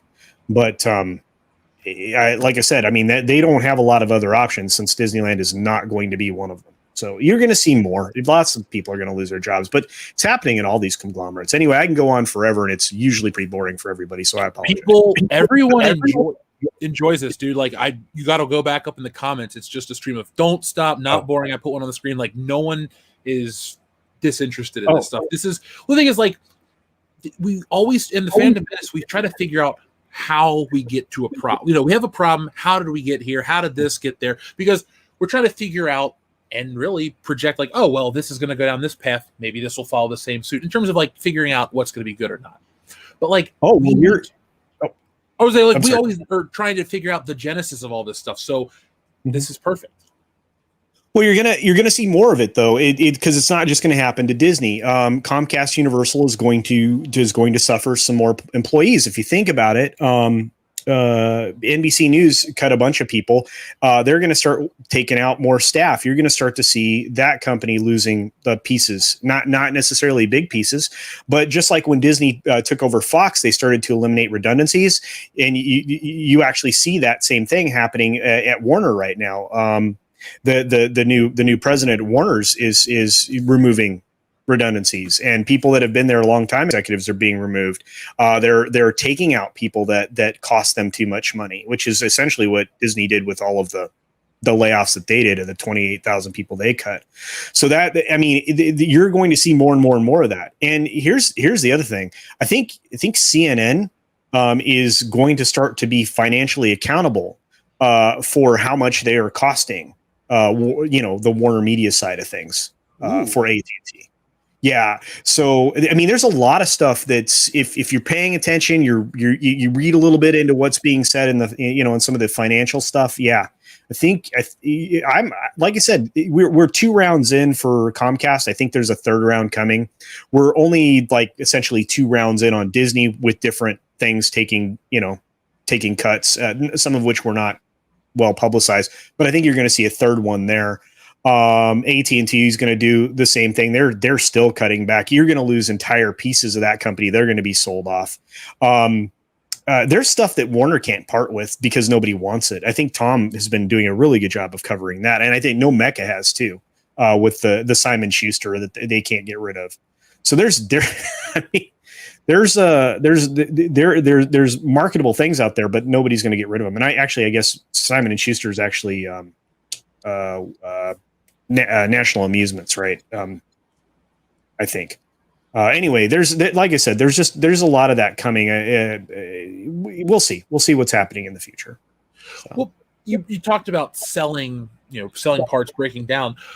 Okay, somebody jokingly said sell Star Wars, but what if we have companies sell their IPs to other companies? Do you think that could be a possibility, or do you think that the all valuable streaming dollar in these digital libraries that these places are building, these content libraries, do you think that's more valuable than the money they would make by selling it somewhere else? Disney overpaid by a factor of 3 for Fox, because I'll use them as an example because somebody super chatted about Fox. They overpaid, but they wanted that catalog of properties, which now is buried. And the only place that they can release it, because they don't do the same thing that Netflix does with the parental controls, is Hulu. That's the only place they can go with that. And then they developed this new thing for international distribution called Star Brand. That's something they tried to upsell during the Q3 call that everybody's like, well, that's more money down the drain, initially. But I think you'll see limited. I think you'll see IPs, and it's something that Tom, I think, also believes. You'll see them licensing that stuff out. So they'll license their IPs away for use in other ways where they get residuals, or they get, a guaranteed income stream from that. So I think you'll start to see more of that. Disney will never sell Star Wars. They may part with Indiana or Lucasfilm may part with Indiana Jones. That would be, that would help us all in the fandom, because it wouldn't be polluted with some stuff. At least I wouldn't hope so. Real quick, what do you think they could do with Indiana Jones? Like, I love it. I love that trilogy, fuck the 4th movie. But like, do you think if Lucasfilm were to just for some reason, let's say, sell that to Paramount directly, do you think there's anything more you could do? Do you think they would just take the risk of a reboot, or do you think he's so tied with Harrison Ford that they just kind of let it go and never do anything with it? I think they could hand it over. In for whatever your thoughts are on Shia LaBeouf's performance in that last movie, I think they could probably hand it over to somebody like him to continue on with the whip as like the next in the lineage, because we've already had Dr. Jones and Dr. Jones's dad and everything else. I mean, that was really good. Sean Connery did a great job of that, I believe, of course, but I'm a huge fan. So, but I think they could hand it along. I really do. Anyway, so there's There's my thought. I mean, yes, they could do it. I think it wouldn't necessarily be a reboot. I think it would just be a way to continue it by carrying on with another character. And I think Harrison Ford could be a part of that to hand the torch over, because Lord knows he can barely walk with how stoned he is nowadays. Plus, he's crashing his plane every other week. So I don't know how, and I don't know you can insure him. Yeah, it look like a red I love that so much. But it's the same thing with Star Trek. I mean, if you want Star Trek to be made well, license it to Seth. Let him take it over to NBC. I mean, Seth has got like five development pieces happening right now with UCP and over there with on his Universal deal. So I mean, you don't think he'd jump at a chance to not only have the Orville, which is on Hulu now, and Tom can run that. Tom, don't you think Tom Constantino can keep the Orville running without Seth, or at least keep it? Well, I mean, Seth is a star. Seth is never gonna look like that whole Seth is buying Star Trek. And I know this isn't what you're talking about, culture, but the whole Seth buying Star Trek thing or NBC buying it was bullshit. Would it be nice? Yeah. But sadly, you're stuck in a position where even if there was something like that to happen, I don't know if they could fix anything or not. But I would do is I just make Orville Star Trek is what I would do. Well, and that's essentially what Seth has done. But it's okay. Let's take Seth out of the mix, and let's say that you license it out. You allow for, or even allow. This is a conversation that Wes Moody and I have on a regular basis. License it out to people like Vic Mignogna, who made an incredible continuing series, right? Star Trek Continues, and which is you can watch on YouTube for free and all of that. I mean, it's really cool. And that's somebody who understands Star Trek, right? So hand it over to somebody like him, or even the guy that did the Renegades thing, or any of those things.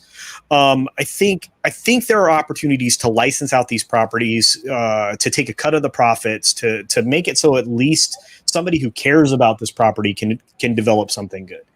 So, but I don't see, they're only going to sell off things that they don't really have a hand in, or they're not interested in, which is why, again, I'm trying to think I think it's National Amusements was trying to part with Simon and Schuster, but I'm not sure. Is that right? Are they the ones who own that? Yeah, nobody's buying. Yeah, nobody's buying. Have. Yeah. But that's the only thing that I think that they can do. Disney is $3 billion in debt from Star Wars, and that doesn't include how much they spent on Galaxy's Edge. Oh no, it's more than that. And yes, you're right. Galaxy's Edge was $1 billion a park. They're still spending money on Star Wars because that luxury hotel experience, the space cruise that they're going to be offering there on that Halcyon class ship, that's actually going to be, essentially a building sitting next to Galaxy's Edge. That's going to be crazy by the time they're done with it. That thing's going to be opening here pretty soon. That's in Florida, by the way. So, do you think with the current crisis and the pandemic and stuff, do you think people are going to trust to go there for years? I'm not trying to be hyperbolic, but some people are never going to be the same. Some people are going to take forever to change. Some people are ready to change right now. But do you think, because Disney is a family thing and people are going to always put their kids' safety before anything else, and they're not going to take any chances, do you think Disney's going to have to basically sit on this expensive luxury thing for a while? I don't know. I'm optimistically thinking that once we're through the turmoil at the end of the election cycle and whoever throws a temper tantrum for the 2 months following it, I think people will get back to the idea of normal, and we will take what we've learned from this situation and apply it into being more careful when we travel. I still think you're going to have hardcore attendance going back to the parks, and then inside of 2 years, I think that particular building that they built as this space cruiser next to Galaxy's Edge will get occupied. You're already seeing occupancy rates rise in Florida as it is now. I have been there before. I'm going back soon. My fear is overcome by the fact that I protect myself and wash my hands, which I tell everybody to do. That my thoughts are that people are going to go back to movie theaters if they're still around. People are going to go back to theme parks. People are going to go out and have their lives again. And I don't think it's going to be very long before people start to do that regularly. I think we've been sold multiple bills of goods all along the way, and it hasn't helped change much as far as everybody's fate. So. Yeah, this is my opinion, but when it comes to, I think you're going to see I think you'll see the numbers at Disney pick up, but I think it's a 2-year thing. I think it's going to be 2 years to get back to where it had been, if it ever does. In those 2 years, a lot of stuff can happen, though. Do you think that, let's just play the game, in 2 years, it would level out, but something bigger happens to where they can't sustain themselves? Does a bigger company come in, like an Apple or something like that, who's got a lot of cash reserves? I mean, you heard the story like 2 weeks ago about Microsoft buying that Bethesda and all the big studios for $7.5 billion. So people do come in and just buy up stuff. Do you think Disney would find a way, or do you think somebody would just come in and take them over? I think it's going to be really hard when you look at the total market capitalization. And again, if they can hang on to some war chest finances, you would be, even if you're a big company like, let's say, Apple, like you said, or Amazon, that's an awful lot of leverage during a time. Well, I'm going to shoot the crud out of a story. Oh, you know what? I'm doing a story on this tomorrow. In fact, I was recording it before this show. But there's a huge antitrust thing that just hit the internet. If you want to find out more, go look it up. But the four big guys, technology guys, the government is going to put them in a position to have to break off pieces. Oh. Yeah. So that is Facebook, Google, Apple, and Amazon. Oh, shit. Yeah. So, and that's going to be tomorrow's story. So, it's not a very long one. It's only about a 5 or 6 minute video when I get it put together. But, this is why I try to keep my fingers in different places than a lot of the people in the Phantom Menace. I try to look at the business side of the stuff. I mean, I'm a huge nerd, but I pay attention to the financial aspects of things. And I think I think you're going to start to see some of these companies coming under more antitrust, scrutiny. That's the right word. Scrutiny. Do you think the consumer will benefit in the long term, or do you think? I hope so. I can only hope. A lot of this is too late. This all should have happened 4.5, 5 years ago. But at least they're going to make them divest themselves. One of the examples that was used in one of the articles that I was researching today, and I also have the 450 page report that was done, that the subcommittee actually released to the public today. By the way, that is not a fun read, so don't do it. They're going to make Facebook, for example, they will likely make them divest themselves of WhatsApp and Instagram. Because it's a parallel business. It's a parallel business that they essentially only acquired to remove competition or to absorb said competition. So you'll see those types of parallel businesses divested from these tech companies. So Amazon may have to kick loose some of the stuff it's acquired. Google is in a really weird place. Apple is going to actually. Well, this is a weird thing because I did a story about. Remember, the Epic Games went head to head with Apple primarily, but also a little bit with Google, right? Well, Epic Games is now in a great position because they have the federal government arguing about the fact that this is a monopolistic practice in their iOS store. And so you could see, not only Epic win their case, but, be another source of iOS apps and stuff like that. You're going to start to see Apple have to break off some pieces and these other companies. Well, I was just saying, do you think Google would drop YouTube? I don't know. It's quite possible. It would be really hard to break up. The only place that the federal government really focused on Google per se was in the monopolistic practices of their search engine, and all of that. I'm trying to digest 450 pages of this that just came out this afternoon, so I'm not through it. But So far, the only thing that they were scrutinizing was the search engine stuff. So, okay, well, I'm glad we have you here because I would never read a 450-page document. I just would be like, nope, I'll just get the TLDR version. But so all of this Disney talk, all these big changing paradigm shift talks. Tom, let's talk briefly about some of the stuff that just got pushed back again. Everything? Yeah. So was there anything that you were bummed about getting pushed back here? I know we mentioned Jurassic World a minute ago. I think that got pushed back a whole calendar year to 2022 now. I'm not worried about that, but yeah. Everything is pretty much a year. Yeah, I'm not surprised, but I wonder, like, when is it going to collapse? Like, we can't push back any further type of thing. Like, basically, they have to halt certain pieces of production and stuff. Well, that's what's going to stop it. The moment things get rolling, that's what they need. Is they need to be able to be in production so they can release this other stuff.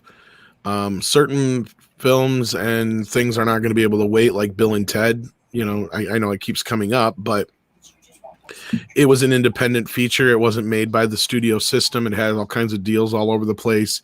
They had to release it. They had no choice. They had to get some money back. The studios can hold out as long as they can, basically. And as long as nothing's into production yet, the only thing they're really losing money on is whatever loans and stuff they're possibly paying, like, interest on and stuff like that. But they're already asking for money from the government, which I don't think they should get. And all this other stuff. So they're going to have to find a way around a lot of it.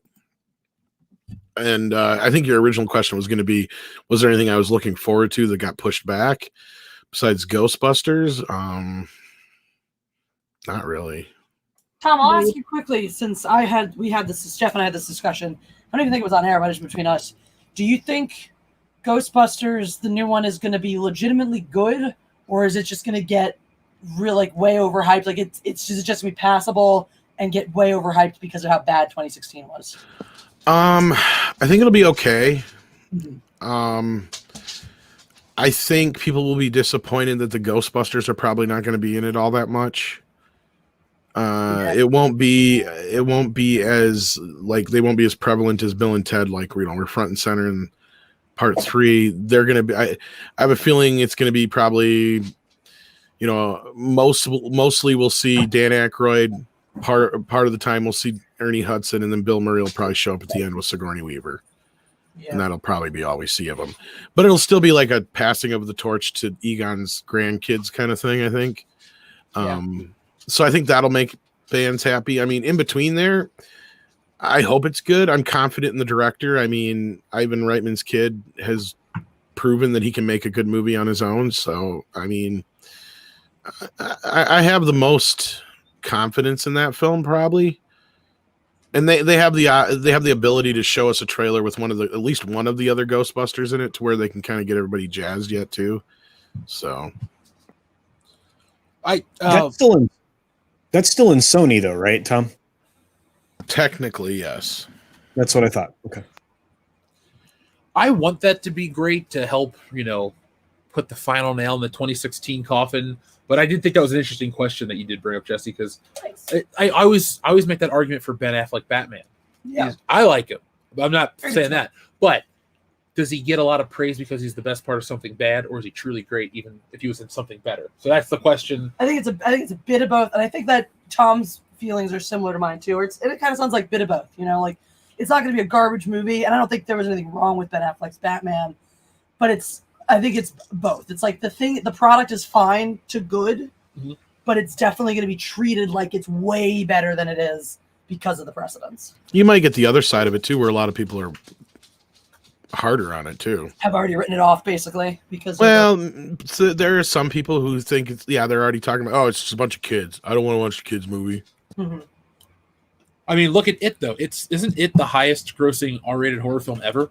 Yeah, but that was like the other side of it. It's like, it just looks like Stranger Things, because Stranger Things did the Ghostbusters thing, and it was kind of a product of, Stranger Things copying the miniseries of It. So the new movie It kind of emulated Stranger Things, which kind of turned it into a weird copy of a copy of a copy, but yeah. And then they all have the same kids from Stranger Things in it too. Yeah, and on top of it, yeah. And then they're all in the same shits. Why is Finn Wolfhard in everything?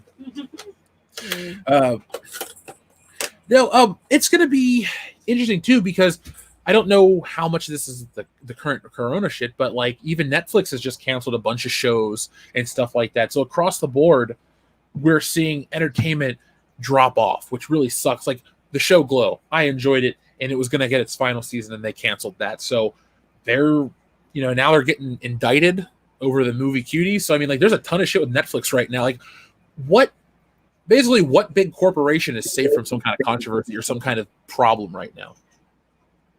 I think the Cuties thing is going to get dropped. Unfortunately, Netflix didn't make it, and outside of maybe the poster, which I think is something they may have a little bit to hang on, there's very little they can really do. I mean, that's very true. That's what they're actually going after them for. Oh, I'm sorry. Oh, what edge? Hold on, I'll pull it up. What are you gonna say?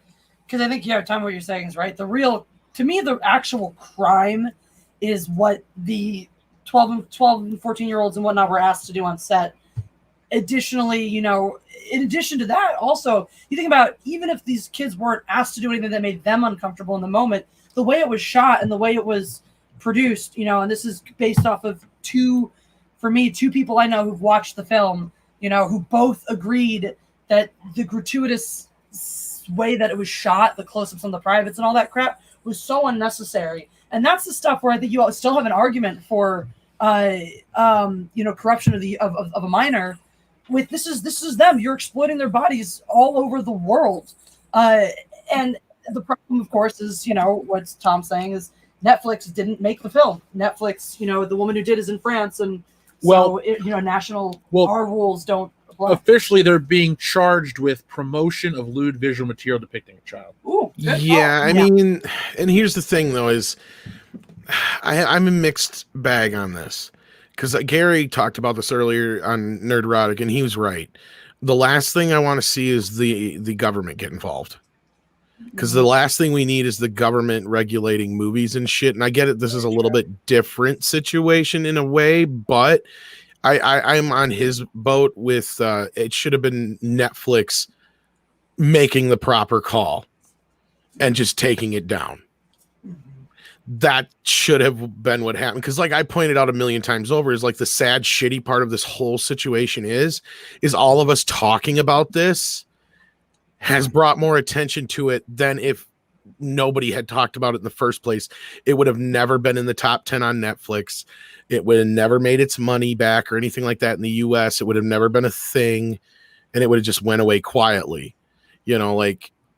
Same thing with like the Last of Us 2 controversy. I know that they don't equate, but it's the same kind of thing. Like if Naughty Dog would have not went after anybody, the news cycle would have went by, and then 2 days later nobody been talking about it no more. I mean, it's the Streisand. Well, the Streisand affects the opposite, excuse me. But the whole situation, like, we covered it on the show. It's just, never mind. It's just disgusting. That's all I can say. Really Ronan brought up that Netflix could possibly be fined for showing the movie. I don't know. Because we're in it's a weird kind of thing. What do you think, Culture? Because I mean, I don't know if you know much more about this kind of shit than I do, but look, it's going to depend.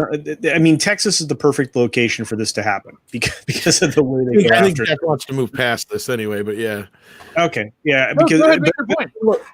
no. I mean, that's it. They're just this will largely fall along the promotion of the material. I think that'll be the part that'll stick. I mean, just looking at it.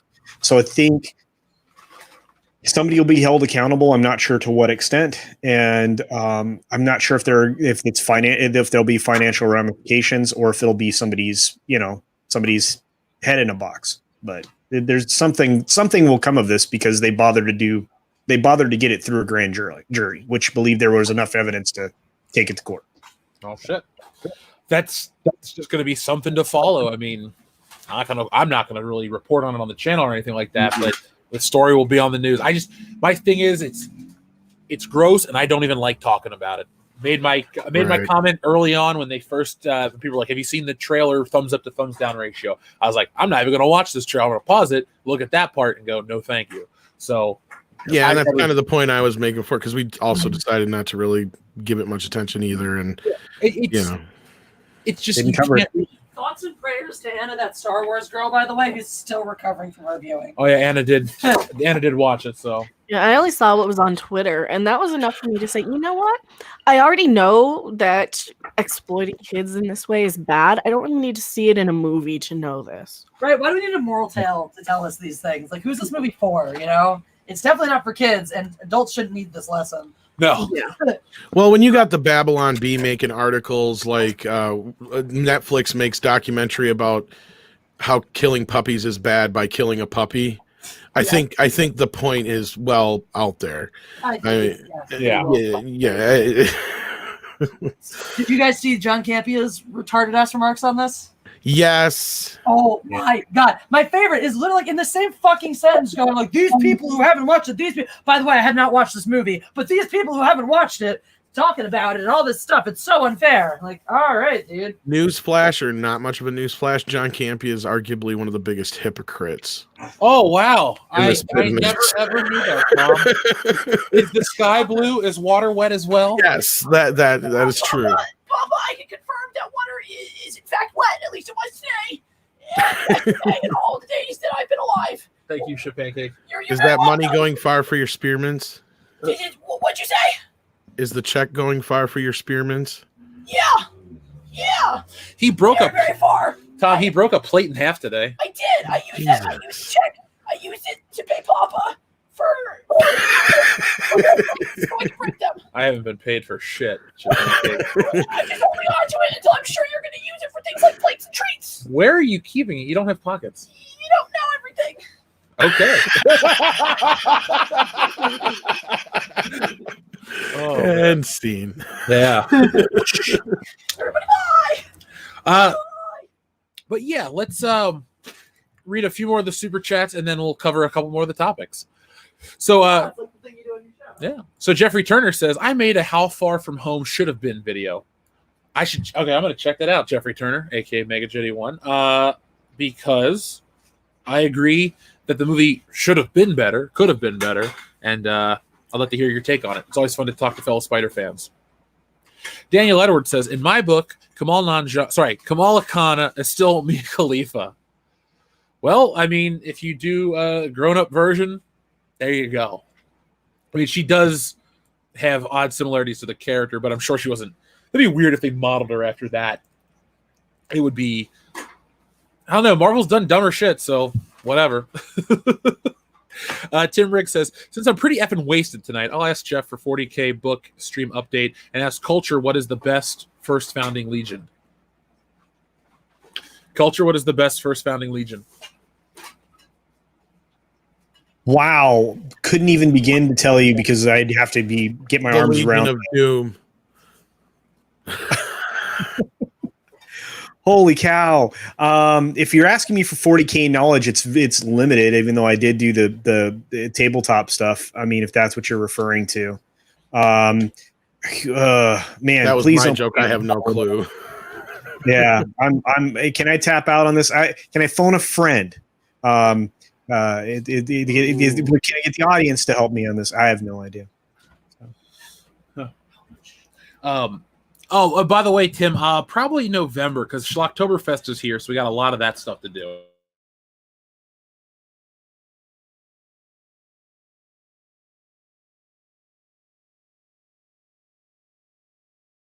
So yeah, so let's see. Barney the Spaceosaurus woke Reeks says Spider Simp does whatever a simp can. Not much, I guess. Yeah. Wolf's Pain 00 again says, always loved the Sam Raimi movies, even tolerated most of the third, especially Sandman. So Wolf's Pain, you and I are in the same in the same boat because I don't like the Sandman parts either. The Venom parts aren't great, But to me, Sandman is what breaks Spider-Man 3 as a movie. And you can tolerate it, I can tolerate it, but I also watch it with a great deal of sadness because two things should have happened. One, it should have been a better movie, and two, Sony should have moved past it, and it would have just been the bad Spider-Man movie, not the Spider-Man movie that ended the Raimi trilogy. So that would be that'd be a much better, I don't even think blame it on toys. Yeah, blame it on toys. I don't even think I blame Avi Arad 100%, but like that's what I mean. Between him and Earl Ike going, Venom sells a lot of toys. I don't know what is it. He probably honestly, Avi Arad sounds kind of like that, so you're not off. I've never heard Ike Perlmutter's voice. Have you ever looked into that guy, by the way? He's an interesting cat. I pulled out my headphones. I didn't hear a damn word you just said. Oh, I asked you about Ike Perlmutter. I said, have you ever looked into him? He's an interesting cat. I've got a couple pictures of him. Yeah, he's probably connected with the mob and shit for all I know. Yeah. Allegedly. It's one of those kind of... He's the kind of guy you don't want to have as an enemy. No. But yeah, Spider-Man 3, it should have been better.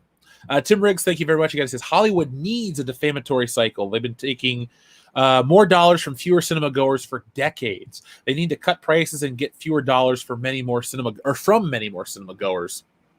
Well, again, here's the thing: is I understand 100% everybody's gripes with the theaters.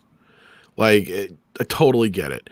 But like we were just talking about Disney World, it's $100 some, or if not more, per person to get in the door, let alone everything else. Going to the movies is probably the most affordable thing that a person can do now, or a family can do, or a date night, or whatever. So like going out, even with the prices we pay now, it's bad, but it's not as bad as other things could be. But all the problems we have with the theater are direct results of the studios and their fucking greed. Because now the studios take 70, 80, 90% of the box office on opening weekend. That leaves no money for the theaters at all. That's why they got to jack up the prices on the popcorn and the soda and shit. And then that's also why they don't have enough people working there. And that's why the floors are all sticky, because they don't have enough people to clean up in between the hundreds of showings they have to do to just try and make $10 off a showing. Like, I mean, I'm probably not even kidding. There's times where I've been told where if there's not enough people in the showing, they still have to pay for the rental of the movie, folks. So they technically are in the hole. Like, that's the other thing, is they got charged a rental too on top of all these. Like, the movie studios are nothing but greedy little fucking bastards. And that's where I've said a million times over, like, you love or hate the theater as much as you want, they are the only fucking padding we got between them and us. Like, they other than that, once it comes to streaming, they basically got their hands right in our pocket. Yeah. Larry, thank you very much. He sends Dr. me Coffin Nails. I made the sticky floors. Wrong theater. All right, Pete. You know what, Dr. Coffin Nails? Next time I see you at a convention, I'm just gonna call you Pee-wee from now on. Was Dr. Coffin Nails also the Mia Khalifa reference too? Because that would make a lot of sense. I got it all over the seat. Sorry, buddy. I mean to get it in your hair. No, Dr. Coffin Nails didn't make that comment. That was Daniel Edwards earlier. Oh, okay. Right. I would expect that from Dr. Coffin Nails as well. Thanks, Pee-wee. Larry gave a thumbs up super chat sticker. Thank you very much. Jeffrey Turner also says, spank them with a pan like in John Wayne's McClintock. I have never seen that film. Have you guys? I'm trying to remember if that's one I've seen so many of his movies. I'm trying to remember. There's only a few that kind of stand out above that I actually remember the film. Because otherwise they're just all John Wayne movies. It's like I remember 3 or 4 of his movies titles. I probably have seen it. I kind of vaguely remember something about a pan, hitting somebody with a pan. Come on, Culture, help me out here. You're a little older than I am. That movie was 1963. I'm not that old. Yeah, but you know. I mean, I love John Wayne. I watched a lot of them, but man, I am not that old. Yeah, no. The female lead in that was pretty hot. I know. I remember that. Sorry, Dr. Coffin Nails. I just got to put this out there for everyone to see. All right. Evidently not. Let's see. Taker610 says Dune was delayed an entire year. Son of a bee. Yep. Well, we've seen that coming. And Matrix got moved up, but I knew one of those movies was going to move because otherwise it was going to be the same weekend as John Wick 4. So we knew one of those was going to move. I mean, if somebody said, Jeff, you have to prove your allegiance to Keanu Reeves, John Wick 4, The Matrix 4, I'm going to go John Wick every time. Fuck yeah. Sorry, Matrix. You should have bet. Just do a double feature. See, that's what they should have done, is just left them all the same night and just said, okay, now this is a drive-through double feature exclusive. Nah, it's too much now. But if like things weren't going on now, oh yeah, I probably could have. You might have been able to pull it off. Somebody said something in the chat I wanted to talk about. Anyway, I'll find it in a second. Oh, the Dune comment though. I've seen a lot of people in our community be very upset about the Dune stuff. Did you think Dune was going to be this like big game changer? I looked at it and the trailer looked okay, but I just don't see Dune as being like that next big franchise. Didn't at first, but I will tell you this. I haven't looked since, but there was a point where the Dune trailer had almost as many views as the Batman trailer the week after it came out. Oh. And that was at the point where the Batman trailer had been out for months already. So like, I'm starting to wonder if there's a lot more interest in it than we thought, than a lot of people think. I think a lot of people are jumping on because it's the next big CGI fantasy sci-fi nerd sort of culture movie. So I think that what they're probably going to do is change it a whole lot from the books. No, I'm not saying that it will make more money than Batman. Don't take it that way, but I'm just saying there's a lot more interest than I thought. Hey, I want it to succeed. I don't know. There's a certain type of sci-fi that Hollywood produces every couple of years, and they usually don't like hit it big, if that makes sense. Dune looked to be more into that category, kind of like I don't want to call it Jupiter Ascending in tone because it wasn't at all. I just looked at it. I was like, maybe people will look at it like that. I don't know if sci-fi is in the way a lot of us would like it to be in right now. I mean, Star Wars is space fantasy, and even that's different these days. Sci-fi itself has become so much, it's Marvel's superhero genre is so much sci-fi that maybe sci-fi has taken a different, looks different, isn't traditionally going to be called sci-fi that way anymore. Because science fiction elements are in Iron Man, all of them. And so Guardians of the Galaxy. Oh yeah, Guardians of the Galaxy. And like harder sci-fi stuff. I think this movie might suffer the way The Thing did, where The Thing is a great movie, but E.T. kind of changed the conversation about alien films right away. This could be a thing where sci-fi looks different because of Marvel, and maybe Dune suffers, but it could be this great movie. I don't know. I'm going to be really upset about Dune. I already know. And I think Tom and I think we've had this conversation. I don't think they'll get to make the second movie. I didn't think so for the longest time, but I mean, I'm really curious to see how it plays now after that trailer's. Just the fact that it has more views on and that's just crazy. Yeah, Sadie, I know. I don't know. Look, and I mean, I'm a huge advocate for Nerd Cookies. I love all of her stuff on her channel. She's a huge Dune, person. Her videos are fantastic. She's got all the scoops before most people do. And I heard a little lilt in her voice in one of the things that she did recently, and I'm kind of worried. I don't know that Denis Villeneuve can actually pull this off. I mean, this is a huge property. I love the books. I love the original. Well, the Lynch film, I should say. I know a lot of people did not, but and there was stuff in that wasn't in the books either. But I really and it's some stuff that was really goofy. But I really, really enjoyed the film for what it was, and plus it had Sting in it, so automatic win. So, but I'm worried. I'm worried to the point where if it doesn't perform, well, I know for sure if it doesn't perform, they won't make the second one. But I'm going to watch the projections, see what happens. I know the script is pretty tight. I know it's not. It doesn't go down any major like woke routes or anything like that. At least in the script read, the couple changes there are pretty inconsequential. Yes, Sadie, I know. It's normally time you go outside. You're telling me you need to settle down. But no, I have a feeling it's going to be one of those movies. It could be really big. It could. I don't know if there's going to be a mid. Like, I don't know. See, because my old prediction was it's going to be like Blade Runner 2049. I'm not so sure anymore. I feel like it's either going to fail horrendously or it's going to be this big, huge movie. I don't know. Now, when did that get pushed back? Like, what time of year is that? October. Next October. Okay. Yeah. Roughly the same period. So about basically a year. It's weird how when you're reading about all these delays at the box office, Wonder Woman keeps holding that date at the end of the year.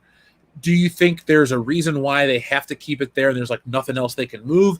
And do you think they'll sacrifice Wonder Woman 84 and try the streaming experiment again, even though it didn't work with Mulan? I don't know if they can afford it again. Because once you drop something on streaming, I mean, no theater is going to take it. As Mecca will be the first to point out, it's already out there in Pirate View, so and not just a cam copy either. You're talking a pristine, HD copy. Downloads it and then uploads it. That was going to be a problem with that. Anything that hits a streaming service is immediately going to be on a torrent site. So I just don't.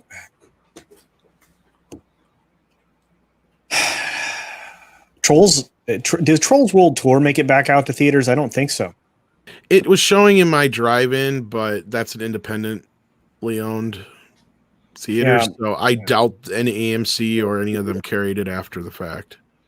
Yeah. And I have not seen that. I've not heard anything about it having any ancillary sales with videos. I to this day, they had a wall of them at Walmart. I haven't seen one single copy budge at my local Walmart. And I kind of make a point to look every time. That was like me back in the day with the Rose Tico figures. Yeah, kind of same thing, yeah. Because it's just the one place where they have a shit ton of one title, and it's an entire end cap of just Trolls, too. And I swear not one copy is moved. You know what's going to be weird down the road? Like 10,000 years, Earth is just, let's say 10 million years, Earth is destroyed, blah, blah, blah. They go through the rubble, the landscape of stuff. We'll just find all these Trolls 2 Blu-rays and wonder, like, the biggest movie ever? Or would they figure out that it was overproduced because of a crisis in the movie industry collapsed on itself? Like, it'll be interesting how our garbage will be, researched in the future based off what we didn't or did consume. Dr. Coffee Nails like put a piece of tape on it. I probably would, but they'd probably remove it. I kind of just pay attention like a Tetris kind of thing. Like just I kind of remember where there was so many gaps and how many were in, just kind of looking at it so many times. Maybe they've sold 2 copies. I don't know, but that'd be about it. There's going to be a lot of disappointed kids this Christmas when they get a copy of Trolls 2 World Tour available at local Walmarts across the country. For when do you think they'll drop it to $5? Considering how many copies they got, probably Christmas time. I guess it's wrong to take pleasure in watching something fail so miserably, but hey, it's Hollywood, so fuck them. Let's see. Mark C says, no. The 80s will never die. Well, just like the Goonies. Wow, they say never die. They never say die. I like the 80s nostalgia, but like Stranger Things is kind of not ruined it for me because It Chapter 1 and 2 both reignited that interest in that. But I don't know, Stranger Things and even Joker was technically like an 80s period piece. I don't know. I want more unique things. The 80s are awesome; they were great, but I find myself watching actual 80s things instead of watching things in the 80s or about the 80s. Ninja Lawyer Steve says, a T-Rex just sold for $28 million. F 2020. Who's got $28 million to buy a T-Rex? The Rock. I don't know, but those dinosaurs are going for dirt cheap prices in Fallen Kingdom. I know that much. Let's see. Mark C also says, I saw the second trailer for Jackie Chan's fantasy adventure with Arnold Schwarzenegger called The Iron Mask. Looks absolutely crazy. Have you folks seen it? Haven't seen it, but it came out like last year. I've seen the trailer. It looks like fun. It's got Arnold and Jackie Chan in it. That's like a dream team waiting to happen. He'd been waiting for decades to happen.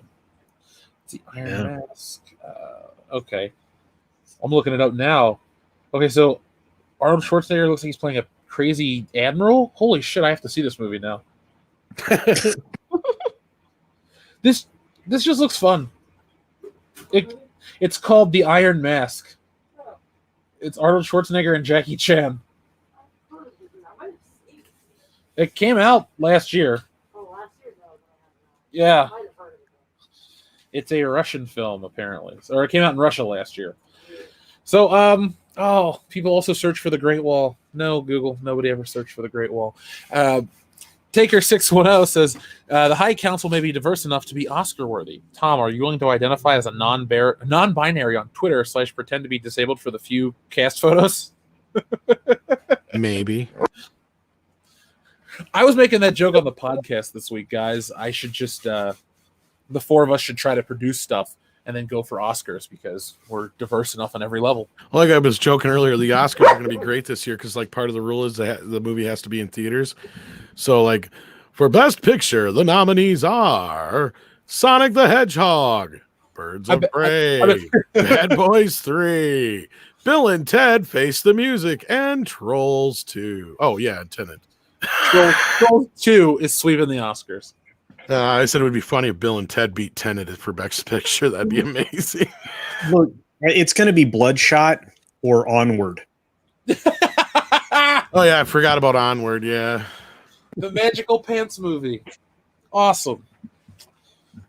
We had a billboard of that out front for a while. I hated leaving to look at it. But now they replaced it. We have the boys' bus stop ads like every stop. So we walked up the street and saw the entire cast and crew. Are you guys following that show at all, Culture Casino? Have you watched it yet? I watched the first season and watched the first episode of season 2. I got some hinkiness with it, and I am taking a time out till the last episode airs, so I might catch it the rest of it. So we'll see. Like the first season. Yeah, up until this past episode in episode 2, season 7, it was kind of like really riding that line of like middle of the road, everything good. And then they kind of leaned into it one way this past week in the opening of the show. And then it really didn't do much for the rest of the story. So it kind of felt oddly tacked on. And so it bothered me, but then the episode redeemed itself. So hopefully they don't try this shit again, or else I think they'll tank a really great show. It tries to teach you a lesson. I'm tired of that. I'm tired of it. I mean, I want a good show, and if you're gonna teach a lesson, do it more subtly, right? I mean, I was worried. Well, it doesn't matter. I have concerns. Yeah. So let's see. We also have Mark C, who says, "I want Jurassic World 3 to go full on Cadillacs and dinosaurs." Oh, I still need to read that. That'd be cool. Tom Mecca, have you read Cadillacs and Dinosaurs? Or not read Cadillacs and Dinosaurs? No, never heard of it. It's an arcade game. Sorry, I thought there was something with a comic involved too. That's why I keep messing this up. It's an old. Okay. Anyway, moving on. Sorry, Imperial Lumpia says, sounds like the major companies are hitting Jenny Craig at Mach 3. Talk about losing all bloat. Yeah, but it's probably going to be like one of those bad diet fads where you just get massive diarrhea and die from it. They're, like I said, as an observer, I am enjoying so much from the sidelines to watch this stuff. I mean, to see what breaks up and how the world changes will be interesting. That's the kind of stuff I'd rather watch the world change than the stuff that's happened this year. So, weird analogy, sorry. Barney the Spaceosaurus woke reeks says, by the way, that was a reference to Miss Marvel shipping Captain Marvel and Spooderman. Barney, the only reason I know that is from this little Marvel game I play, and it's one of those little factoids. Other than that, I'm not giving any of my time or money to Captain Marvel and Miss Marvel books. Hell, I don't even read Spider-Man anymore. Fool with a Took says Sauron with a new ring. Sorry, yeah, Sauron with the ring versus Palpatine. Who wins?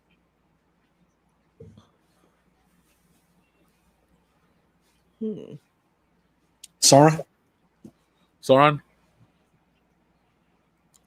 Yeah. I have no idea. Well, I don't know what the other one's powers are, so I'll go Palpatine just by default. I'll go Palpatine just because I like Star Wars more. Yeah. But Rey beat Palpatine, so how tough could he have been? I mean, really. You know what? Fair point. I'll go Sauron. And Sauron's like a fucking, like a dark wizard / demon / whatever the fuck. / he was an eyeball the last time I saw him. He's all kinds of shits.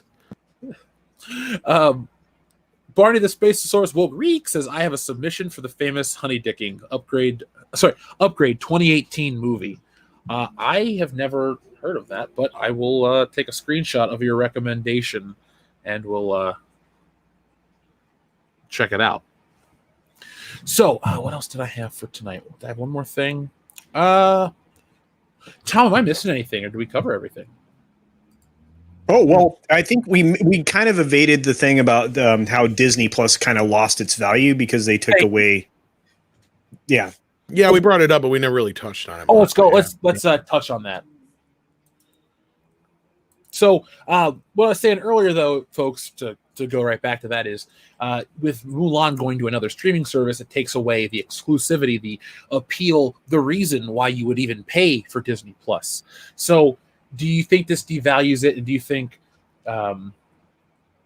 besides being an admission of failure, do you think this will be something that other places will look to follow if they have to?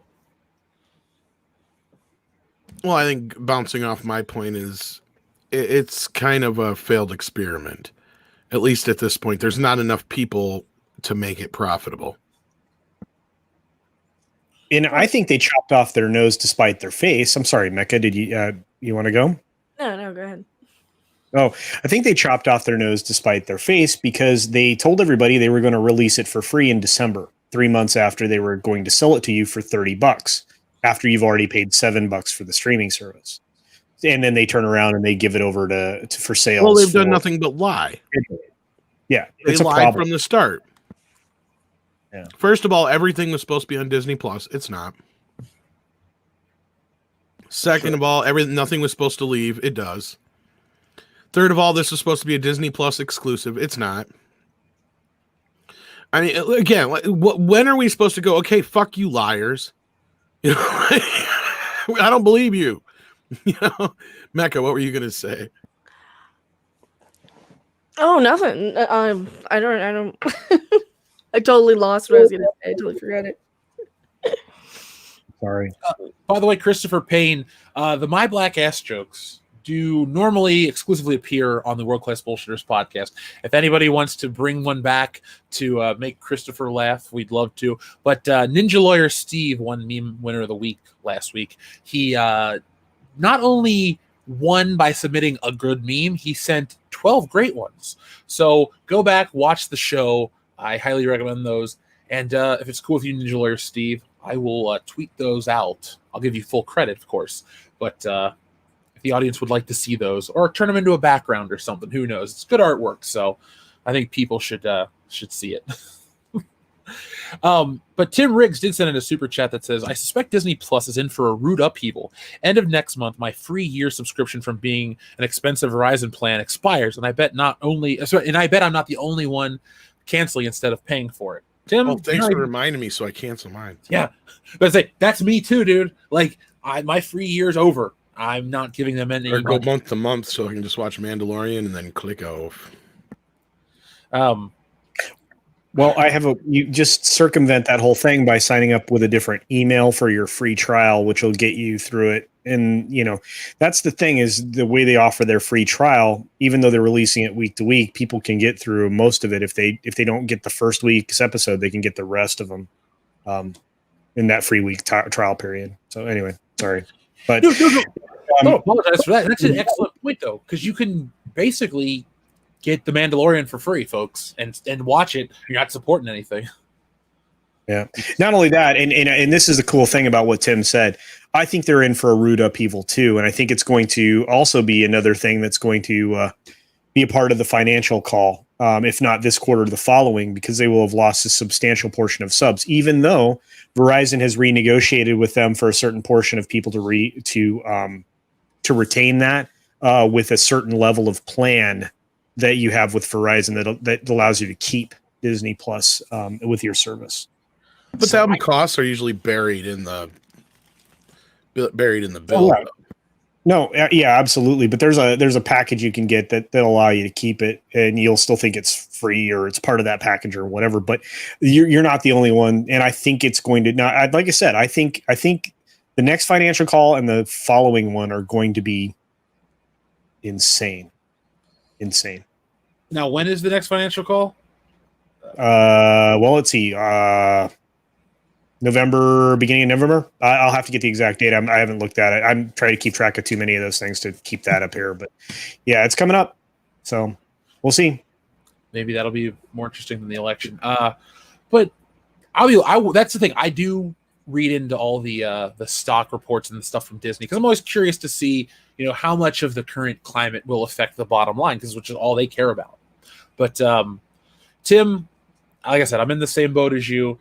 And the thing is I'm waiting for is the Disney defenders, the people that make the excuses and all this stuff, because you can only blame COVID for so much. You can only blame 2020 for so much until it's like, well, Disney made these mistakes themselves. So I'm waiting for the Scott Mendelsons and the John Campies of the world to just, take over that.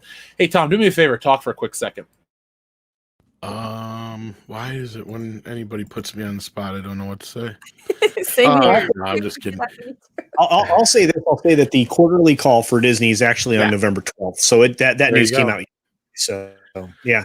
So if you want to pay attention, by the way, anybody can do it. You don't have to actually be an investor. It's easy to find where that call is. You can listen digitally. It's also in video form, so you can record a picture of one of the Disney headquarters buildings while they talk for hours on end. And at the end, you get some investors and some financial advisory, large bigwig EVP guys, usually from Morgan Stanley and such. They will ask intelligent questions bordering on, just a little better than a softball question, but you're going to start to see more aggressive questions asked because of the cancellation of the investor retreat that was canceled, like I mentioned earlier. So, and believe me, not only will I myself be paying attention to that, but also Lorena Creole, who's also a great YouTuber here that Tom and I and Mecca and everybody are familiar with. We will be covering that in depth. So just be prepared. So November 12th. So. Yep. You guys are the ones I don't pay to pay attention to that for me. That's what I do. That's right. Free labor. Well, I just need a sandwich once in a while. Just send me a sandwich. Okay, that's all I need. No cheese. No, dude, I want the cheese. You live in the land of cheese. I need cheese. I'll think about it. I'm kidding. No, you're about like as bad as Script when it comes to trying paying you. Look, I do the things I love, and that's why what am I going to do? Have somebody pay me for that? No, I love it. No, but it's about time. Like I have a feeling like you and Lorena brought this point up quite a bit, where the investors are going to start asking what the fuck is going on, and they've had a lot of their direct questions ignored. I know you guys have brought that up too. Yeah, they've been tap dancing for a while, and it is under direct questioning. They'll say, "Well, that's not something we're prepared to talk about," or we'll have that conversation a little farther down the road, or whatever. And that doesn't sit with investors very well, especially when you're having consecutive quarters of billions and billions of dollars lost and no dividends. I mean, for the first time, and I don't even know how long, there were no dividends for investors. I'm gonna say it. We need the mob. We need cocaine in the mob and prostitution. It's going to get this shit back in order. Maybe. I mean, I like the way you operate, Tom. And a few more super chats rolling. Thank you very much, folks. So let's see. The Waltman 4 says, depending on if you knew about the recent Rooster Teeth drama, one of the individuals has officially left and has made his statement via Twitter. I had heard about the Rooster Teeth taking out their, censoring their old content or removing their old content. If there's another controversy, the Waltman 4 outside of that, I have not been following. But, like a lot of you, I liked Red versus Blue. Rooster Teeth content was stuff that I watched, in early high school and partially through college and stuff. So, but I did kind of grow out of that. So I didn't even know they were producing their own stuff. I think they had that show Ruby, spelled like a weird way. I know that people were telling me about that one, and I heard it was pretty decent, but I haven't followed them in a while. So outside of them removing their old content, I couldn't tell you what's up. KR Companion, thank you very much. He says, our pal Stephen E. D'Souza created and wrote the cartoon show of Cadillacs and Dinosaurs based on Mark Schultz's comic book. I did not know that. KR Companion, folks, is actually a really important part of the Fandom Menace. He's got some cool shirts. I still think you have those, right, man? So just tell me in the chat and tell people where they can find them. But he's written a really awesome book on Knight Rider and has a lot of cool stories and connections. So Care Companion, always good to hear from you, man. And if that cartoon's on YouTube, maybe one night after a stream, I'll check it out. Tim Riggs says, 12 years ago, all we heard was about companies too big to fail. I think Disney is breaking ground in the territory of too big to succeed. That's an interesting point. Yeah, because look at the auto industry. Look at any industry. I mean, they basically just laid off a small city. Yeah. 28,000 people. I looked at it like, a fucking stadium of people. And one thing that Culture brought up, but he really didn't emphasize, was that a lot of the people that were let go were part-time, yes, but a lot of those part-time people now were full-time before this shit went down. Yes. Yeah, they transitioned some of those employees right as they headed into closures and into that position, which reduced their benefits, reduced unemployment benefits, reduced the other things that they pay for, and it will ultimately reduce their unemployment compensation as well, I believe. I'm not sure how California works. I can't speak to that directly. I'd have to look it up, but I talked to somebody who says they worked there, and they claim that for the most part they've been pretty well taken care of, but right. Yeah. I'm curious to see how that's going to roll after this. I lost friends that work in the parks, or I didn't lose them. They didn't die. I mean, they lost their jobs. And some people in Imagineering and some other people that are in different areas of production. So, I have some friends that kept their jobs there, but we're in a weird world where Disney's concerned right now. And I think I think they can recover. I just think that they have to decide what's more important, keeping their business units or politics. I think because ultimately all this comes down to the business interests saying to the politicians, we're done playing this game because it's killing our business. It's killing our our investors. As leadership, we're going to be held accountable and culpable for the loss in value, which ultimately will cost them their positions, which they covet. So, blah, blah, blah, blah, blah. I mean, it's all cause and effect. That's one of the things I'd like to talk about in my videos. You start to roll the snowball down the hill and it gets bigger and bigger because it's going to take out more and more things along the way. And that's 28,000 people is the latest result. Let's see what happens next. Yeah.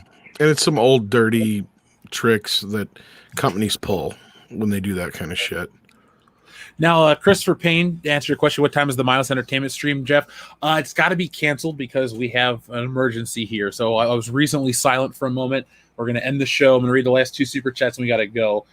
Something had happened. So let me read these. Adam Wofford asks, thank you, Adam Wofford. Hey, Jeff, did you finish those books I sent you?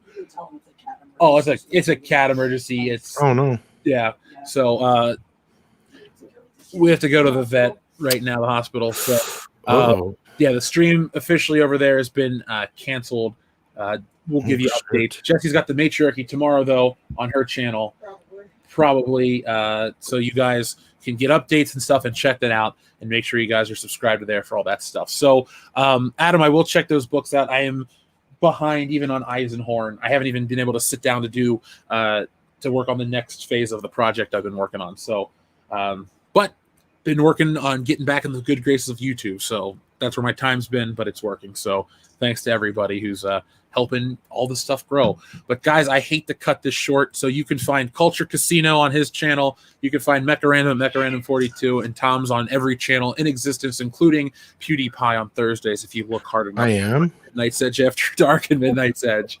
So we're gonna go, guys. I'm even just gonna end the stream and kind of jump out afterwards. So I'll talk to you guys next time, folks. Thank you for watching. Always be excellent to each other and party on.